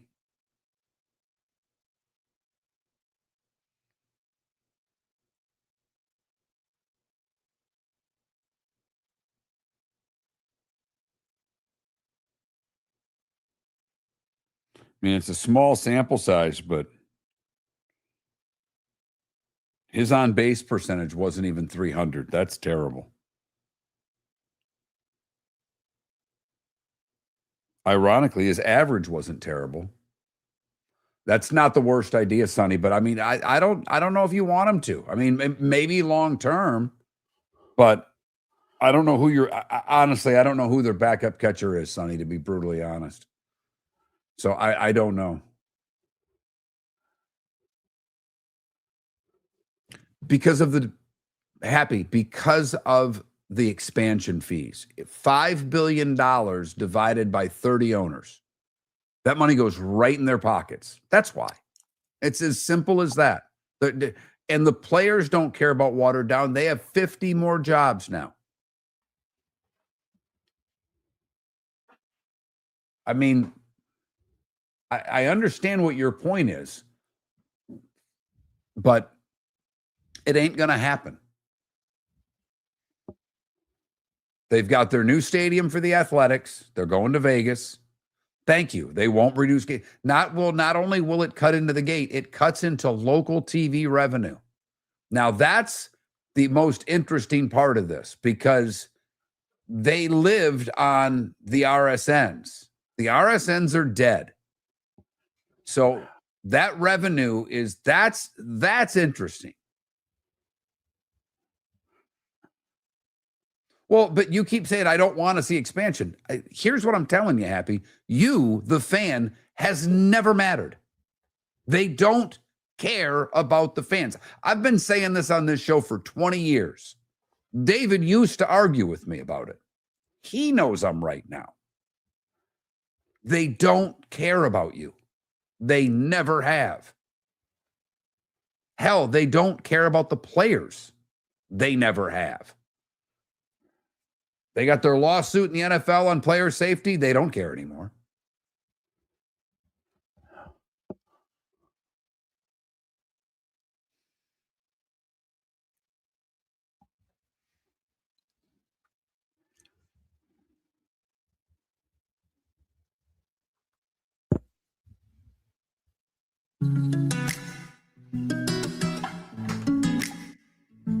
Welcome back to Miller and Moulton. Text the guys what's in your mind at 21,000. That's 21000. And now, here's David Moulton. 21 minutes past the hour. A little over 15 minutes away from the good, bad, and ugly. What's on tap? Today was the day when.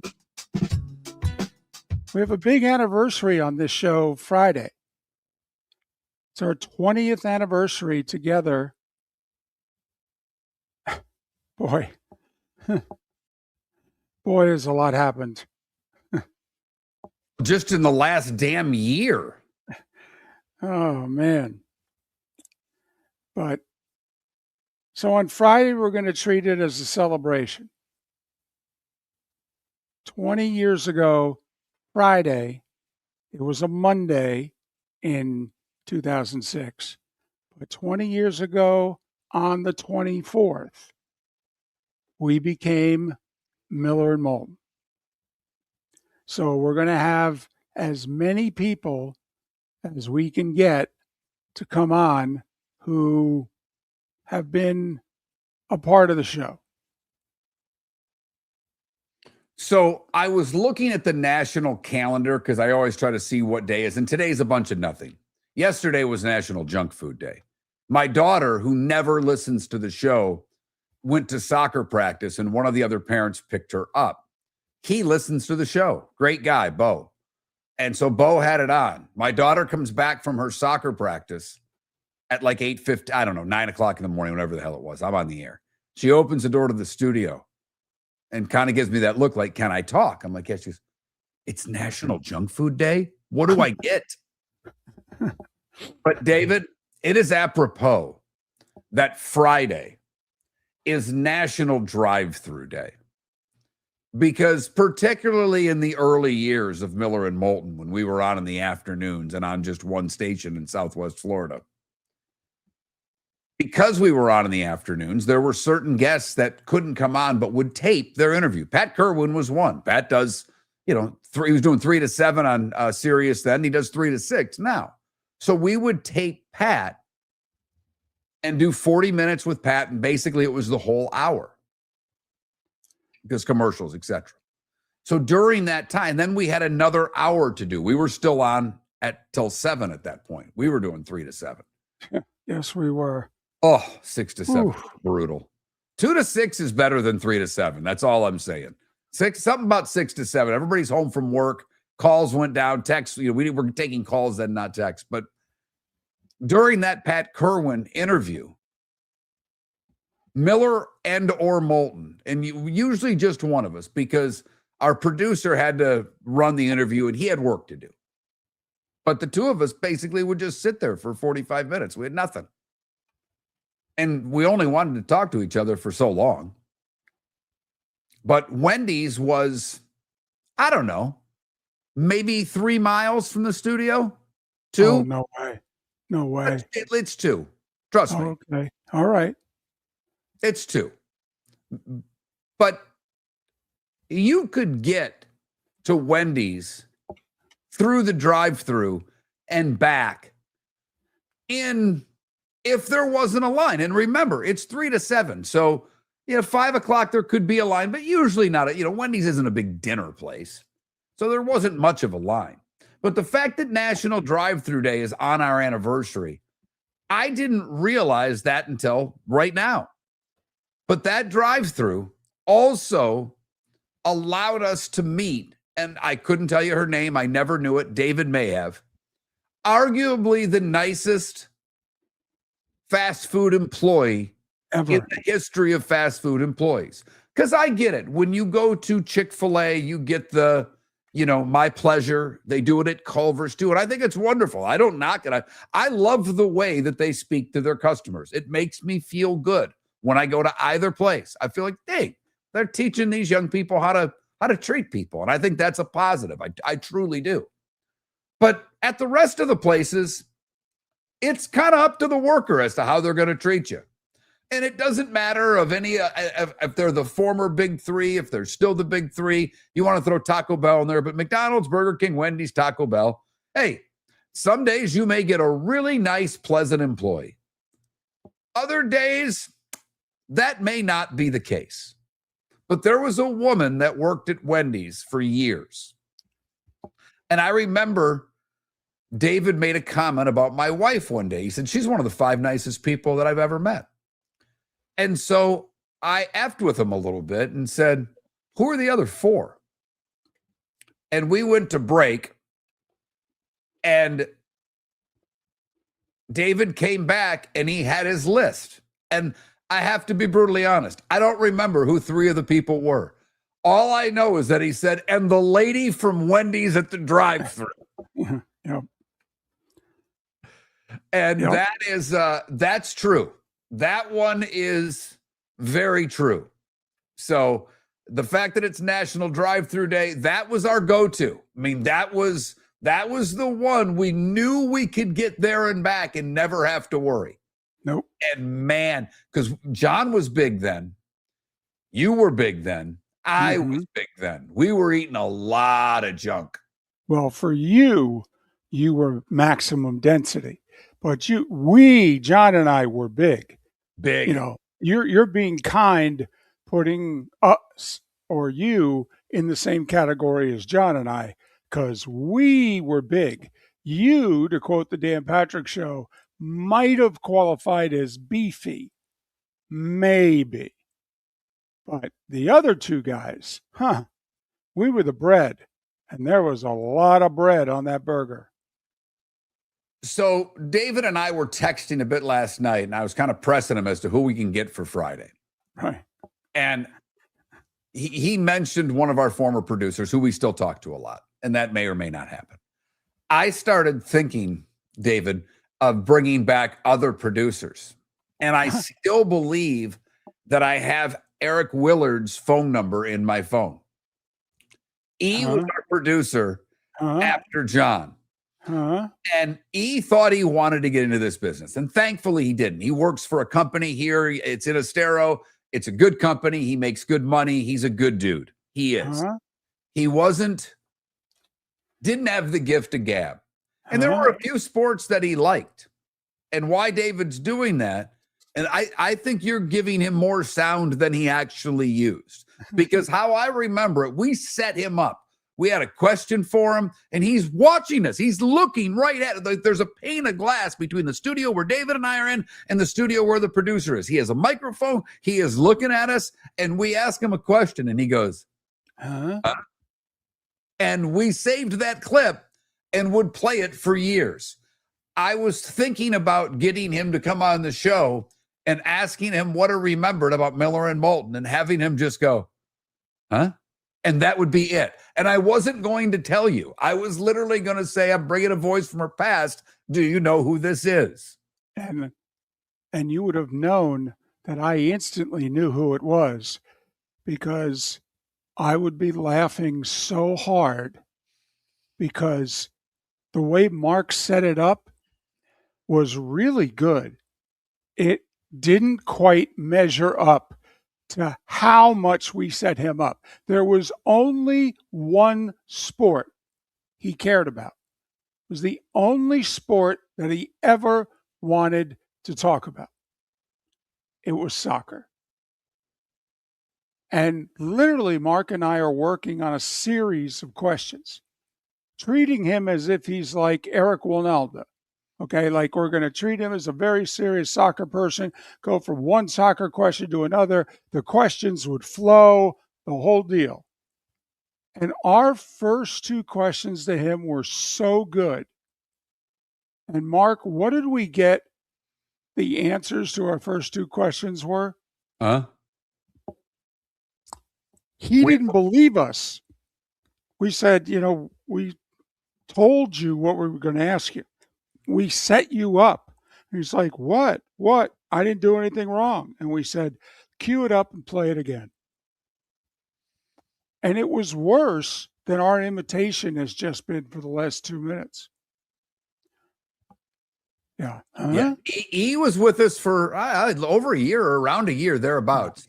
And still in Southwest Florida and still doing well. Part of the history, 20 years on Friday, Miller and Moulton. Your roof is your home's first line of defense. At Pelican Roofing of Florida, Ronnie, John, and their team bring years of experience to protect what matters most, your family and your business. From residential repairs to large-scale commercial roofing, we deliver honest work, fair pricing, and quality you can trust. An upgrade on your roof can lower your insurance costs. Don't wait for a leak to turn into a disaster. Call the experts at Pelican Roofing today. 1-866-9-PELICAN. That's 1-866-9-PELICAN. Online at pelicanroofingcompany.com. CCC 1332512. Floormeisters just doesn't sell Cortec and carpet. They also sell a lot of wood. And what better time than now to stop in and see the nice folks at Floormeisters for some new hardwood for your home. With white oak wood starting at $4.99 a square foot, that makes it affordable for everyone. With 10 colors to choose from, they have a color for everyone. So stop in. 6281 Naples Boulevard, right next to Costco, or go to the web. It's floormeisters.com. Floormeisters.com. Floormeisters, just keeping it real. Mark Miller for Sleep Treatment Direct. They are helping me with sleep apnea. And by helping me, I mean curing me. No more CPAP machine. No more snoring. No more tossing. No more waking up exhausted. Their expert team got me the right treatment, fast and hassle-free. If you want to feel energized and get rid of your snoring, call Sleep Treatment Direct today. 444-1741. That's 239-444-1741. Sleep Treatment Direct. Sleep safe and sound. The Cape Coral Police Department is growing, and they want you to be a part of it. They're hiring new officers. Starting pay is between $74,000 and $90,000, depending on your experience. And with a $10,000 hiring bonus, you can be making $100,000. Enjoy paid holidays, off-duty details, plenty of OT opportunities. They're also hiring dispatchers and professional staff. So go to capecops.com. capecops.com. Be brave, be best. Be Cape. This is Miller and Moulton.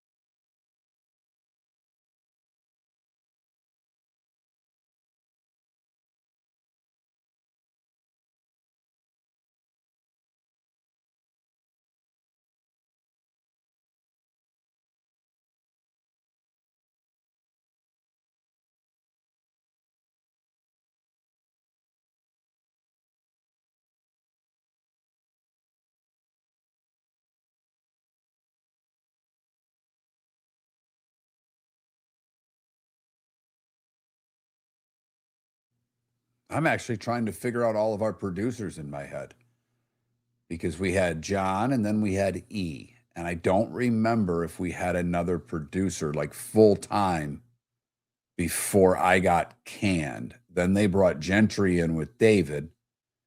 And then David got fired. And then I think Colin was our first one on Fox. And then he left and we had Jero. And I think there was one other one in there. I think we had 3 and I can't remember all of them. And then obviously Philly and Trent.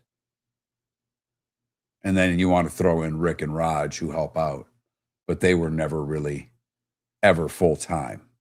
They really just, in a pinch, and then they helped out when I was up at Tampa.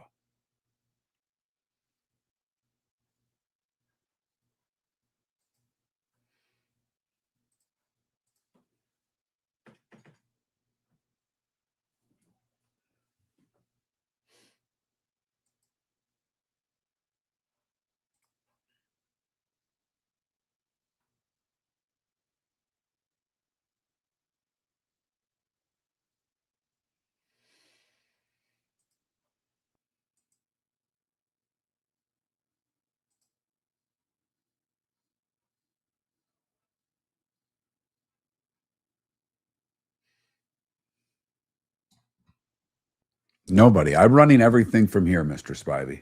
The station ads? Oh, no, we're not on 770. I don't even know if it exists. I don't even think that station's on the air anymore. In fact, I think the license from that for that station is available.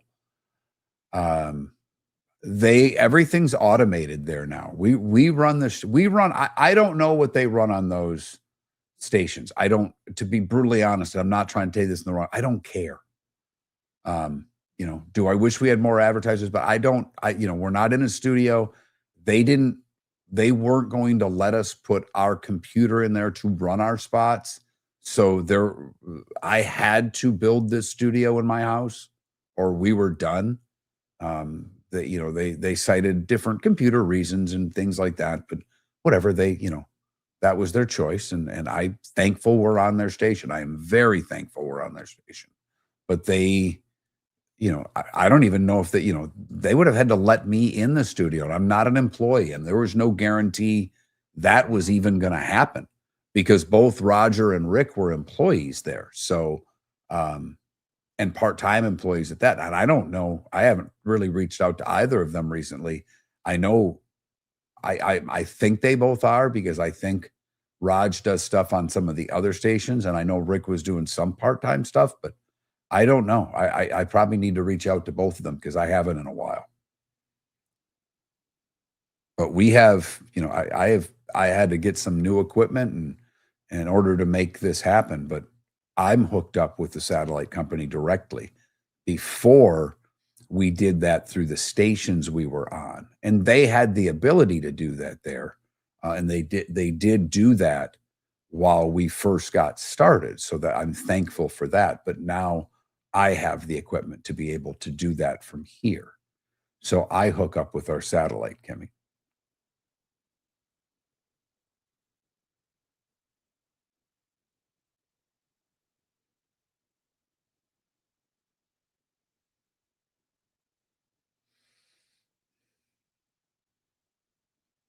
Colin was actually, we got like 8 seconds, but Colin was actually on vacation during the first part of the World Cup, not in the country.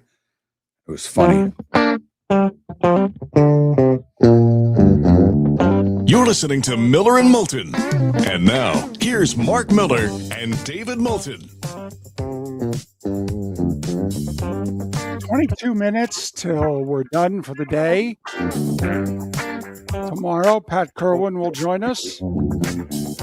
We tried to get Pat to join us on Friday. We let him know, hey, it's our anniversary show. You've been with us the whole time. And he said, yeah, I got my summer schedule all mapped out.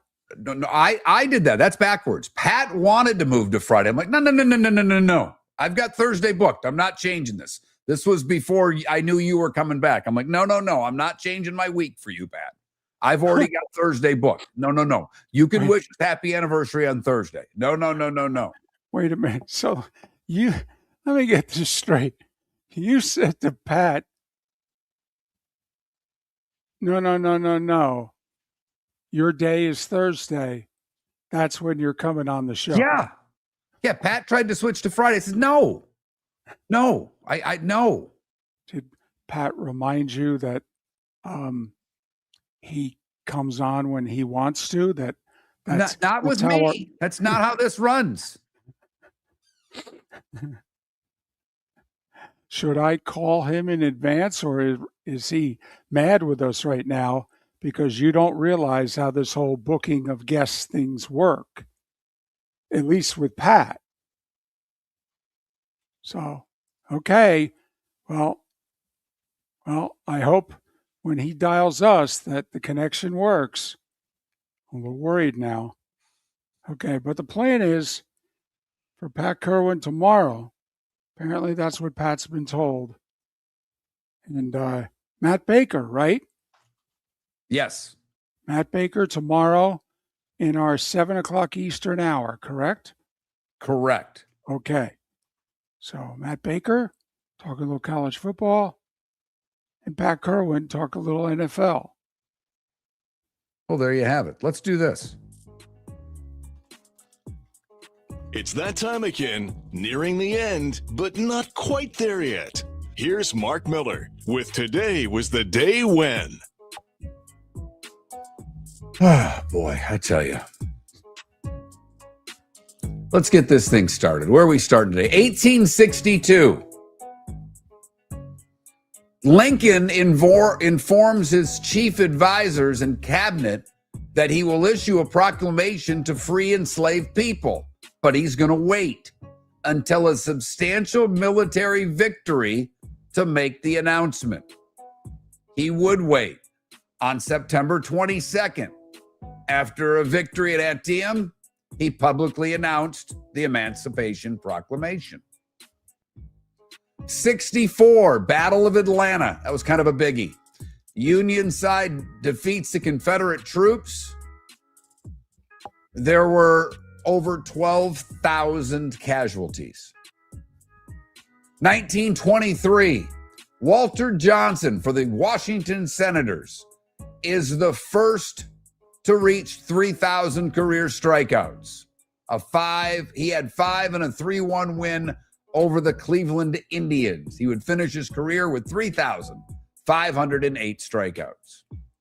Today in 34, outside of a theater in Chicago, the Biograph Theater, John Dillinger, America's public enemy number 1, is killed in a hail of bullets by federal agents. He robbed 11 banks in just over a year for more than $300,000 and broke out of jail during that time. Killed 7 police officers and 3 federal agents. Today in 62 at the PGA, Gary Player wins. 1977, Stiff Records. There's an interesting name. Especially coming after that A's foul ball scenario. Right. Elvis Costello and the Attractions released their debut album, My Aim Is True. Seve wins the British at St. Andrews today at 84. It was his second of 3 open titles. He would beat Watson and Barnhard Longer by 2 shots. Today at 1991, police officers spot Tracy Edwards running down the street in handcuffs. Because of finding him, he told police that Jeffrey Dahmer had held him in his apartment and threatened to kill him. They thought the story was dubious. They took Edwards back to Dahmer's apartment. Dahmer calmly explained the whole matter was simply a misunderstanding.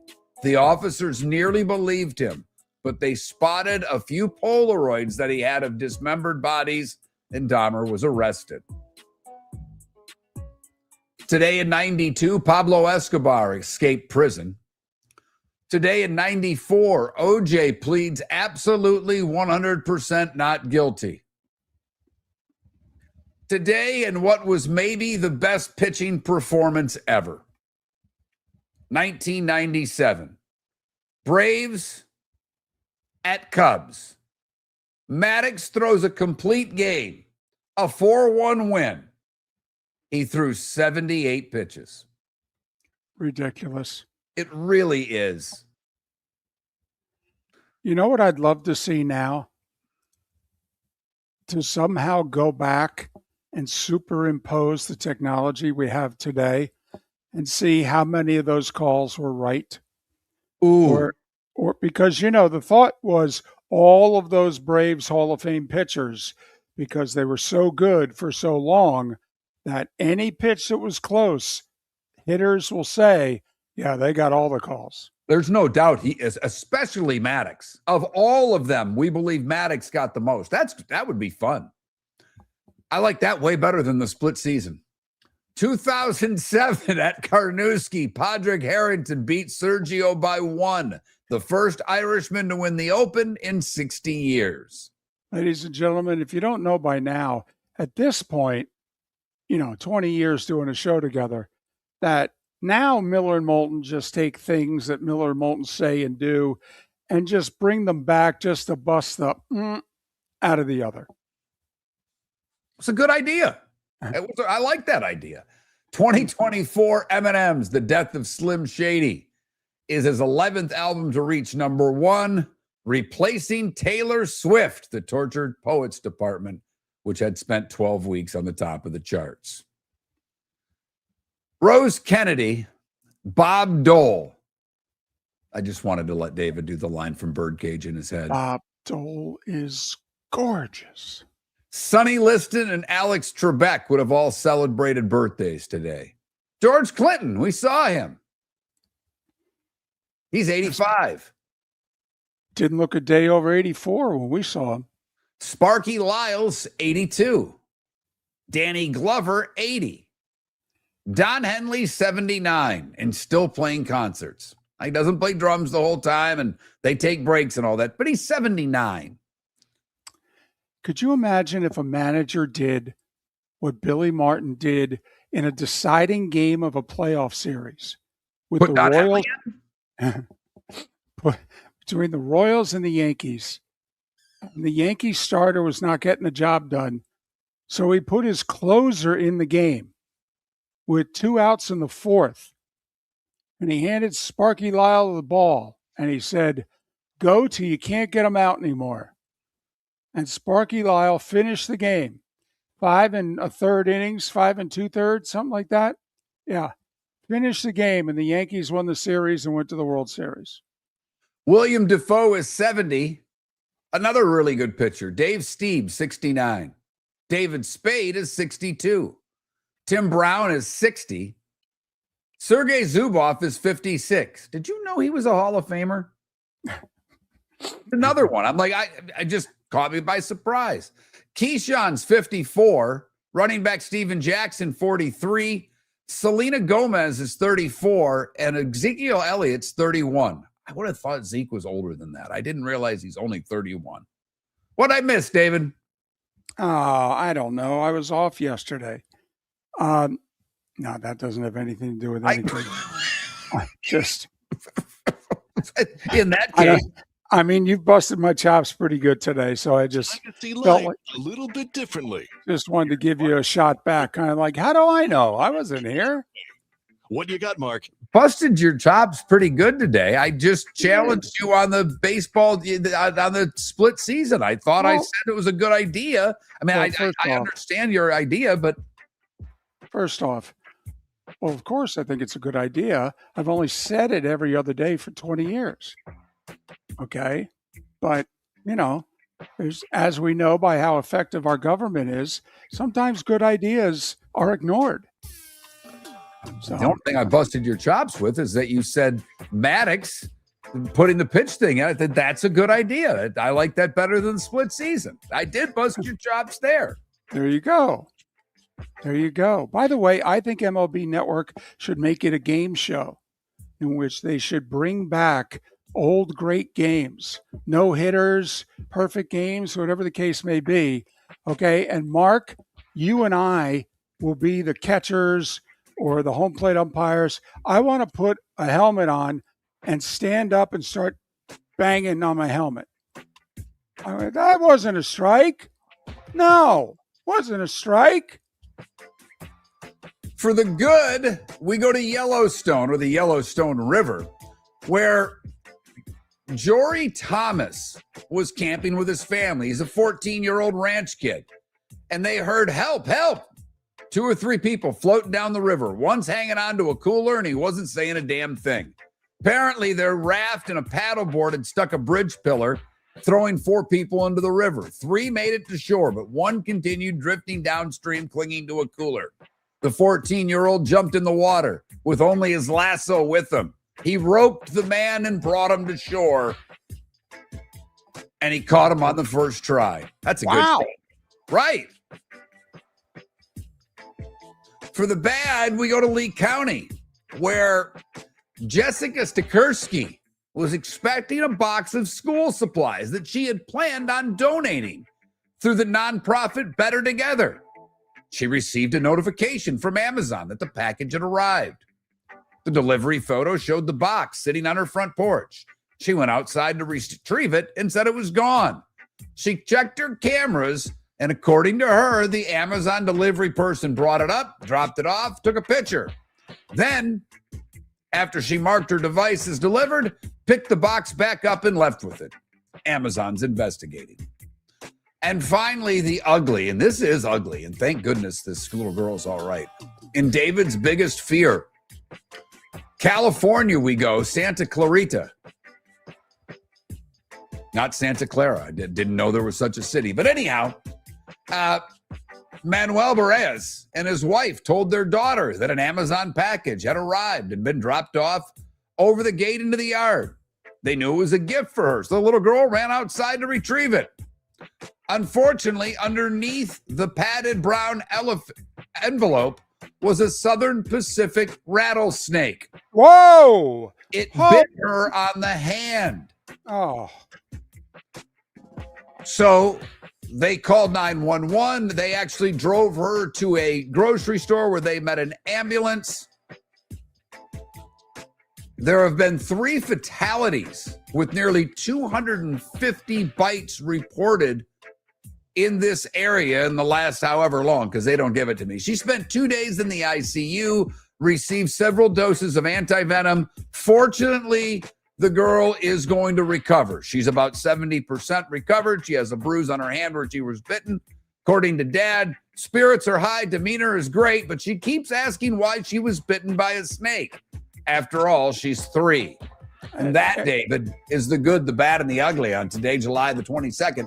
Brought to you by the Cape Coral Police Department, offering great pay, great jobs, benefits, overtime, lots of good stuff. You know where to go. CapeCops.com. CapeCops.com. I am not anti-lawyer, but I am anti what I figure to be frivolous lawsuits.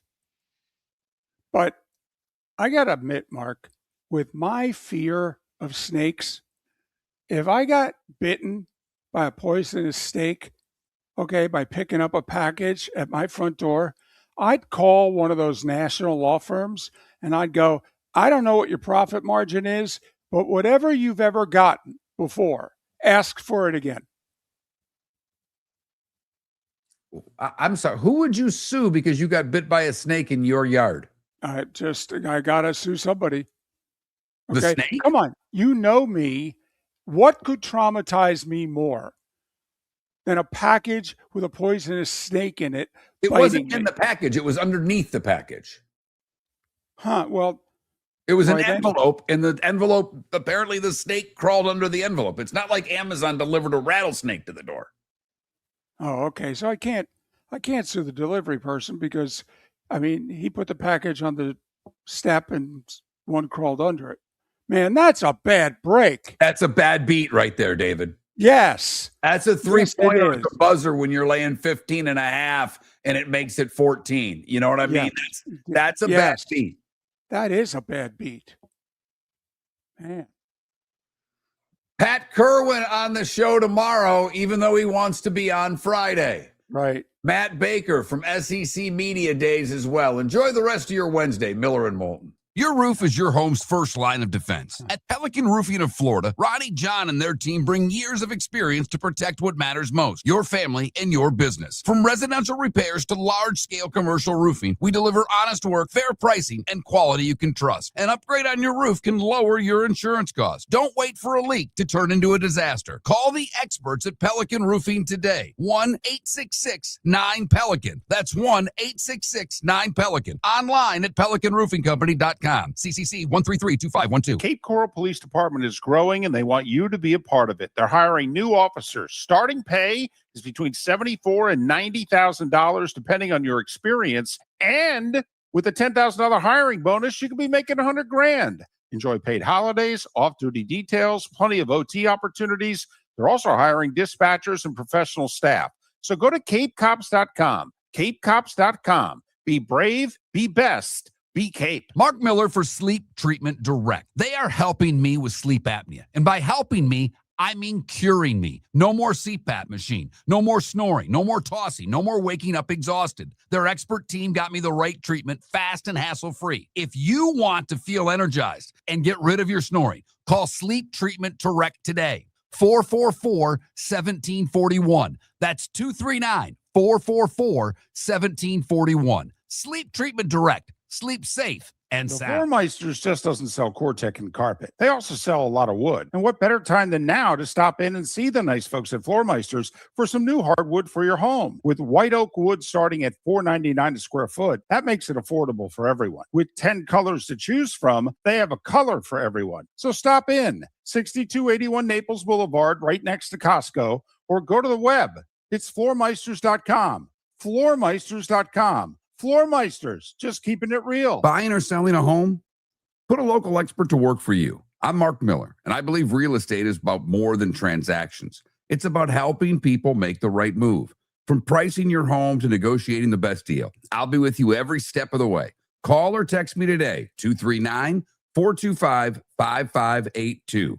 That's 239-425-5582. Experience, local knowledge, and the best personal service. That's the difference. If you're a business who targets men, please know there is no better and more economical way to reach your target audience than us at Miller & Moulton. So let us help you make money. You can reach out to Mark at that Mark Miller or me at the David Moulton on X, or text us at 21,000. We have a proven product, a good reputation, and lots of quality segments that we can attach your company's name to. Miller & Moulton, we're like that old pizza box. You've had the rest. Now try the best. Miller & Moulton, millerandmoulton.com. This is Miller and Moulton